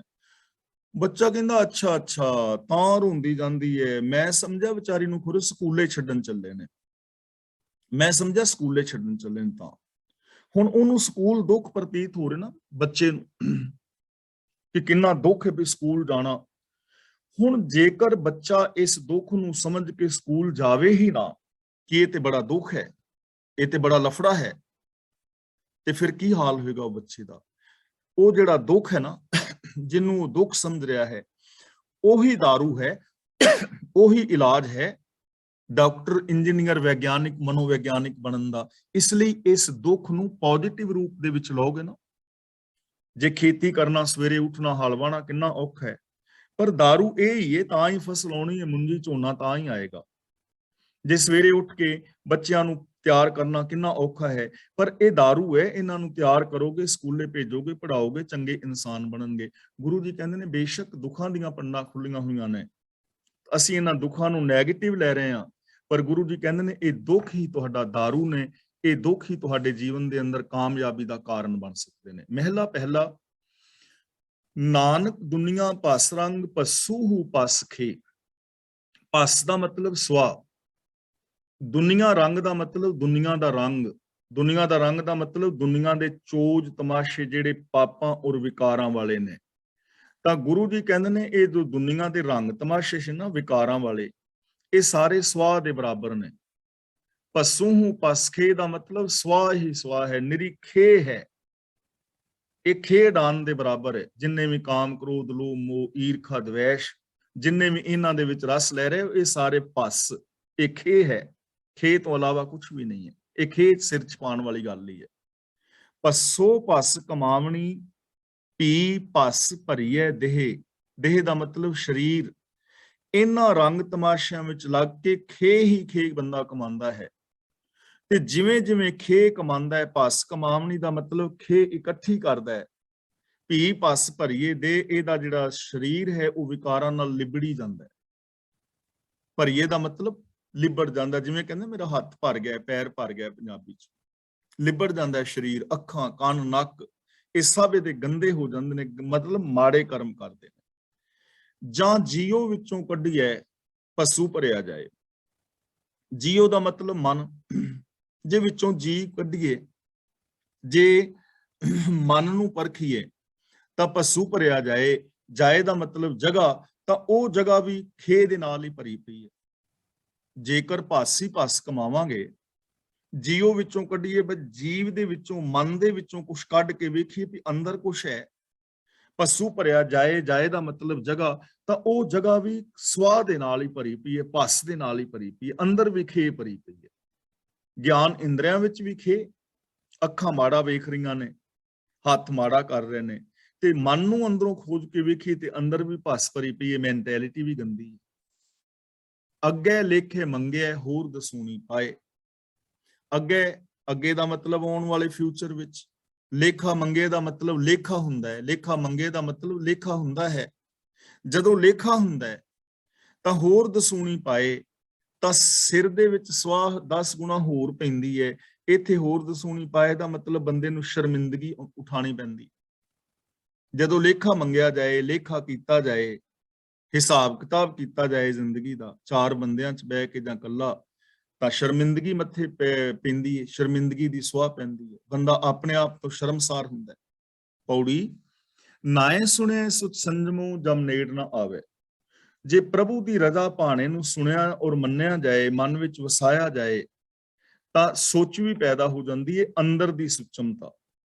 ਸੰਜਮੋ ਦਾ ਮਤਲਬ ਸਾਡੇ ਗਿਆਨ ਇੰਦਰੀ ਵੀ ਕੰਟਰੋਲ ਵਿੱਚ ਆ ਜਾਂਦੇ ਨੇ। ਜਮ ਨੇੜ ਨਾ ਆਵੇ ਦਾ ਮਤਲਬ ਆਤਮਕ ਮੌਤ ਬੰਦੇ ਦੇ ਨਜ਼ਦੀਕ ਨਹੀਂ ਆਉਂਦੀ, ਜੇ ਰੱਬੀ ਰਜ਼ਾ ਬਾਰੇ ਸੁਣੇ, ਜੇ ਰੱਬੀ ਰਜ਼ਾ ਨੂੰ ਆਪਣੇ ਮਨ ਦੇ ਅੰਦਰ ਵਸਾਵੇ। ਨਾਏ ਸੁਣੇ ਘਟ ਚਾਨਣਾ ਆਨੇਰ ਗਵਾਵੇ। ਨਾਏ ਸੁਣੇ ਦਾ ਮਤਲਬ ਜੇ ਪ੍ਰਭੂ ਦੀ ਸਿਫਤ ਸਲਾਹ ਸੁਣੇ, ਰੱਬੀ ਹੁਕਮ ਬਾਰੇ ਸੁਣੇ, ਰੱਬੀ ਹੁਕਮ ਨੂੰ ਆਪਣੀ ਸੋਚ ਅੰਦਰ ਵਸਾਏ। ਘਟ ਚਾਨਣਾ ਦਾ ਮਤਲਬ ਫਿਰ ਹਿਰਦੇ ਅੰਦਰ ਚਾਨਣਾ ਆ ਜਾਂਦਾ ਹੈ, ਗਿਆਨ ਆ ਜਾਂਦਾ ਹੈ, ਆਤਮਿਕ ਜੀਵਨ ਦੀ ਸੂਝ ਪੈਦਾ ਹੋ ਜਾਂਦੀ ਹੈ ਕਿ ਇਹ ਆਤਮਿਕ ਜੀਵਨ ਹੈ ਤੇ ਇਹ ਆਤਮਿਕ ਮੌਤ ਹੈ। ਹਨੇਰ ਗਵਾਵੇ ਦਾ ਮਤਲਬ ਅੰਦਰੋਂ ਅਗਿਆਨਤਾ ਦਾ ਹਨੇਰਾ ਗਵਾਚ ਜਾਂਦਾ ਹੈ, ਬੰਦੇ ਨੂੰ ਅਸਲੀਅਤ ਦੀ ਸਮਝ ਆ ਜਾਂਦੀ ਹੈ। ਨਾਏ ਸੁਣੈ ਆਪ ਬੁੱਝੀਐ, ਲਾਹਾ ਨਾਉ ਪਾਵੈ। ਆਪ ਦਾ ਮਤਲਬ ਆਪਣੇ ਆਪ ਨੂੰ, ਲਾਹਾ ਦਾ ਮਤਲਬ ਲਾਭ। ਨਾਏ ਸੁਣਿਆ ਦਾ ਮਤਲਬ ਜੇ ਪ੍ਰਭੂ ਦੇ ਹੁਕਮ ਬਾਰੇ ਸੁਣਿਆ ਜਾਏ, ਹੁਕਮ ਨੂੰ ਸੁਣ ਕੇ ਅੰਦਰ ਵਸਾਇਆ ਜਾਏ, ਆਪ ਬੁੱਝੀਏ ਤਾਂ ਫਿਰ ਆਪਣੇ ਆਪੇ ਦੀ ਸਮਝ ਆ ਜਾਂਦੀ ਹੈ, ਆਪਣੇ ਆਪੇ ਦੀ ਸਮਝ ਆਉਂਦੀ ਹੈ। ਅਸਲ 'ਚ ਨਾ ਆਮ ਜੋ ਬੰਦਾ ਹੈ ਉਹਨੂੰ ਆਪਣੇ ਆਪੇ ਦੀ ਸਮਝ ਹੀ ਨਹੀਂ ਹੈ। ਆਪਣੇ ਆਪੇ ਦੀ ਸਮਝ ਮਤਲਬ ਮੇਰੀ ਸੋਚ ਕਿੱਥੇ ਹੈ, ਮੈਂ ਬੌਧਿਕ ਤੌਰ ਤੇ ਕਿੱਥੇ ਖੜਾ ਹਾਂ, ਮੇਰੇ ਕਰਮ ਕੈਸੇ ਨੇ, ਬੰਦਾ ਆਪਣੇ ਆਪ ਨੂੰ ਸਮਝਣ ਦਾ ਯਤਨ ਨਹੀਂ ਕਰ ਰਿਹਾ, ਮੇਰੇ ਅੰਦਰ ਕੀ ਕੀ ਕਮੀਆਂ ਨੇ, ਕੀ ਕੀ ਦੋਸ਼ ਨੇ। ਦੂਜੀ ਗੱਲ, ਬੰਦੇ ਨੂੰ ਆਪਣੇ ਆਪੇ ਦੀ ਸਮਝ ਨਹੀਂ ਹੈ ਕਿ ਮੇਰੇ ਅੰਦਰ ਕਿੰਨੀਆਂ ਵੱਡੀਆਂ ਸਮਰੱਥਾਵਾਂ ਨੇ, ਮੈਂ ਕਿੰਨਾ ਮਹਾਨ ਇਨਸਾਨ ਹੋ ਸਕਦਾ ਹਾਂ, ਬੰਦੇ ਨੂੰ ਸਮਝ ਹੀ ਨਹੀਂ। ਬੰਦਾ ਸੱਚ ਬੋਲ ਸਕਦਾ ਹੈ, ਉੱਚੇ ਆਚਰਨ ਵਾਲਾ ਹੋ ਸਕਦਾ ਹੈ, ਇਹ ਬਹੁਤ ਵੱਡਾ ਧਰਮੀ ਹੋ ਸਕਦਾ ਹੈ, ਸੰਸਾਰ ਦੀ ਸੇਵਾ ਕਰ ਸਕਦਾ ਹੈ, ਆਪਣਾ ਬੜਾ ਵੱਡਾ ਆਤਮਿਕ ਵਿਕਾਸ ਕਰ ਸਕਦਾ ਹੈ, ਇਹ ਧਰਮ ਦੀ ਦੁਨੀਆ ਵਿੱਚ ਬੜੀਆਂ ਵੱਡੀਆਂ ਮੱਲਾਂ ਮਾਰ ਸਕਦਾ ਹੈ ਔਰ ਦੁਨੀਆ ਦੇ ਅੰਦਰ ਬੜੇ ਵੱਡੇ ਵੱਡੇ ਕਾਰਜ ਕਰ ਸਕਦਾ ਹੈ। ਇਹਨੂੰ ਆਪਣੇ ਆਪ ਦਾ ਪਤਾ ਹੀ ਨਹੀਂ ਹੈ। ਤੇ ਜਿਨ੍ਹਾਂ ਨੇ ਆਪਣੇ ਆਪ ਦਾ, ਜਿਨ੍ਹਾਂ ਨੂੰ ਪਤਾ ਲੱਗਾ ਹੈ ਨਾ, ਉਹ ਫਿਰ ਆਰਿਆਂ ਦੇ ਨਾਲ ਵਿੱਚ ਹੀ ਰਹੇ ਨੇ, ਉਹਨਾਂ ਨੂੰ ਪਤਾ ਹੈ ਕਿ ਅਸੀਂ ਇਹ ਕੰਮ ਕਰ ਸਕਦੇ ਹਾਂ। ਸਾਇੰਸ ਦੀ ਦੁਨੀਆ ਵਿੱਚ ਜਿਨ੍ਹਾਂ ਨੇ ਆਪਣੇ ਆਪ ਨੂੰ ਪਛਾਣਿਆ ਹੈ, ਉਹਨਾਂ ਨੇ ਕਿੱਡੇ ਕਿੱਡੇ ਵੱਡੇ ਕਾਰਨਾਮੇ ਕਰ ਵਿਖਾਏ ਨੇ। ਇਸ ਲਈ ਗੁਰੂ ਜੀ ਕਹਿੰਦੇ ਨੇ ਜਦੋਂ ਅਸੀਂ ਹੁਕਮ ਬਾਰੇ ਸੁਣਦੇ ਹਾਂ, ਹੁਕਮ ਨੂੰ ਸਮਝਦੇ ਹਾਂ, ਫਿਰ ਸਾਨੂੰ ਆਪਣੇ ਆਪੇ ਦੀ ਸਮਝ ਆਉਂਦੀ ਹੈ। ਲਾਹਾ ਨਾਉ ਪਾਵੇ, ਨਾਉ ਦਾ ਮਤਲਬ ਰੱਬ ਦਾ ਹੁਕਮ, ਫਿਰ ਉਹ ਰੱਬੀ ਹੁਕਮ ਨੂੰ ਸਮਝ ਕੇ ਹੁਕਮ ਦੇ ਅੰਦਰ ਚੱਲ ਕੇ ਲਾਭ ਖੱਟਦਾ ਹੈ ਜ਼ਿੰਦਗੀ ਦਾ। ਫਿਰ ਪਤਾ ਹੁੰਦਾ ਹੈ ਕਿ ਇਹ ਰਿਕੁਆਇਰਮੈਂਟ ਹੈ, ਉਹ ਬੰਦਾ ਰਿਕੁਆਇਰਮੈਂਟ ਨੂੰ ਪੂਰੀ ਕਰਕੇ ਫਿਰ ਲਾਭ ਖੱਟਦਾ ਹੈ। ਨਾਏ ਸੁਣਿਐ ਪਾਪ ਕੱਟੀਐ, ਨਿਰਮਲ ਸੱਚ ਪਾਵੇ। ਜੇ ਪ੍ਰਭੂ ਦੇ ਹੁਕਮ ਦੇ ਅੰਦਰ ਸੁਰਤ ਜੋੜੀ ਜਾਏ, ਸੁਣਿਆ ਜਾਏ, ਤਾਂ ਜੀਵਨ ਚੋਂ ਪਾਪ ਕੱਟੇ ਜਾਂਦੇ ਨੇ, ਸਿਫਤ ਸਲਾਹ ਦੀ ਬਰਕਤ ਨਾਲ ਪਾਪ ਖਤਮ ਹੋ ਜਾਂਦੇ ਨੇ ਤੇ ਜਿਹੜਾ ਪਵਿੱਤਰ ਸੱਚ ਹੈ ਉਹ ਮਿਲ ਜਾਂਦਾ ਹੈ। ਸੱਚ ਮਿਲ ਜਾਂਦਾ ਹੈ ਤੇ ਬੰਦੇ ਦਾ ਮਨ ਪਵਿੱਤਰ ਹੋ ਜਾਂਦਾ ਹੈ। ਜਦੋਂ ਮਨ, ਬਚਨ, ਕਰਮ ਕਰਕੇ ਅੰਦਰ ਸੱਚ ਵਸ ਗਿਆ ਤਾਂ ਬੰਦੇ ਦਾ ਜੀਵਨ, ਬੰਦੇ ਦੀ ਸੋਚ, ਬੰਦੇ ਦੀ ਬੋਲ ਬਾਣੀ ਪਵਿੱਤਰ ਹੋ ਜਾਏਗੀ। ਨਾਨਕ ਨਾਏ ਸੁਣੈ ਮੁਖ ਉਜਲੇ, ਨਾਉ ਗੁਰਮੁਖ ਧਿਆਵੈ। ਤਾਂ ਗੁਰੂ ਜੀ ਕਹਿੰਦੇ ਨੇ ਕਿ ਹੇ ਭਾਈ, ਹੇ ਨਾਨਕ, ਆਖ ਕਿ ਰੱਬੀ ਰਜ਼ਾ ਬਾਰੇ ਸੁਣਿਆ ਔਰ ਰੱਬੀ ਰਜ਼ਾ ਭਾਣੇ ਸਿਫਤ ਸਲਾਹ ਨੂੰ ਮਨ ਵਿੱਚ ਵਸਾਇਆ, ਮੁਖ ਉਜਵਲ ਹੁੰਦਾ ਹੈ। ਮੁਖ ਉਜਵਲ ਦਾ ਮਤਲਬ ਜਿੱਥੇ ਵੀ ਬੰਦਾ ਜਾਏਗਾ ਉਹਨੂੰ ਮਾਣ, ਆਦਰ ਔਰ ਸਤਿਕਾਰ ਮਿਲੇਗਾ। ਪਰ ਇਸ ਨਾਮ ਨੂੰ, ਇਸ ਹੁਕਮ ਨੂੰ ਆਪਣੇ ਮਨ ਵਿੱਚ ਕੌਣ ਵਸਾਉਂਦਾ ਹੈ? ਇਸ ਹੁਕਮ ਨੂੰ ਫੋਲੋ ਕੌਣ ਕਰਦਾ ਹੈ? ਇਸ ਹੁਕਮ ਨੂੰ ਕਿਵੇਂ ਸਮਝਿਆ ਜਾ ਸਕਦਾ ਹੈ? ਨਾਉ ਗੁਰਮੁਖ ਧਿਆਵੈ। ਤਾਂ ਗੁਰੂ ਜੀ ਕਹਿੰਦੇ ਨੇ ਗੁਰੂ ਦੇ ਦੱਸੇ ਰਾਹਾਂ ਤੇ ਚੱਲ ਕੇ ਨਾਮ ਦੇ ਅੰਦਰ ਧਿਆਨ ਜੁੜਦਾ ਹੈ। ਨਾਮ ਦਾ ਮਤਲਬ ਹੁਕਮ। ਜੋ ਗੁਰੂ ਦੇ ਦੱਸੇ ਰਾਹਾਂ ਤੇ ਤੁਰਦੇ ਨੇ ਉਹ ਹਮੇਸ਼ਾ ਰੱਬ ਦੇ ਹੁਕਮ ਵਿੱਚ ਧਿਆਨ ਰੱਖਦੇ ਨੇ, ਉਹ ਲਾ ਆਫ ਨੇਚਰ ਨੂੰ ਫੋਲੋ ਕਰਦੇ ਨੇ, ਉਹ ਕੁਦਰਤੀ ਨੇਮਾਂ ਨੂੰ ਫੋਲੋ ਕਰਦੇ ਨੇ, ਗੁਰਬਾਣੀ ਦੇ ਦਿੱਤੇ ਵੇ ਆਫ ਲਾਈਫ ਨੂੰ ਫੋਲੋ ਕਰਦੇ ਨੇ ਔਰ ਉਹ ਰੱਬੀ ਰਜ਼ਾ ਦੇ ਅੰਦਰ ਤੁਰਦੇ ਨੇ। ਕੌਣ? ਜੋ ਗੁਰੂ ਦੇ ਦੱਸੇ ਰਾਹਾਂ ਤੇ ਤੁਰਨ ਵਾਲੇ ਨੇ। ਮਤਲਬ ਕਿ ਸਾਨੂੰ ਸਮਝ ਪੈ ਸਕਦੀ ਹੈ ਔਰ ਅਸੀਂ ਆਪਣੇ ਜੀਵਨ ਨੂੰ ਸਫਲ ਔਰ ਸੁਚੱਜਾ ਕਰ ਸਕਦੇ ਹਾਂ ਜੇ ਅਸੀਂ ਗੁਰੂ ਦੇ ਦੱਸੇ ਰਾਹਾਂ ਤੇ ਚੱਲਦੇ ਹਾਂ। ਇਸ ਲਈ ਜ਼ਰੂਰਤ ਹੈ ਗੁਰੂ ਦਰਸਾਏ ਮਾਰਗ ਦੇ ਉੱਤੇ ਚੱਲ ਕੇ ਆਪਣੇ ਜੀਵਨ ਨੂੰ ਸਫਲ ਔਰ ਸੁਚੱਜਾ ਕੀਤਾ।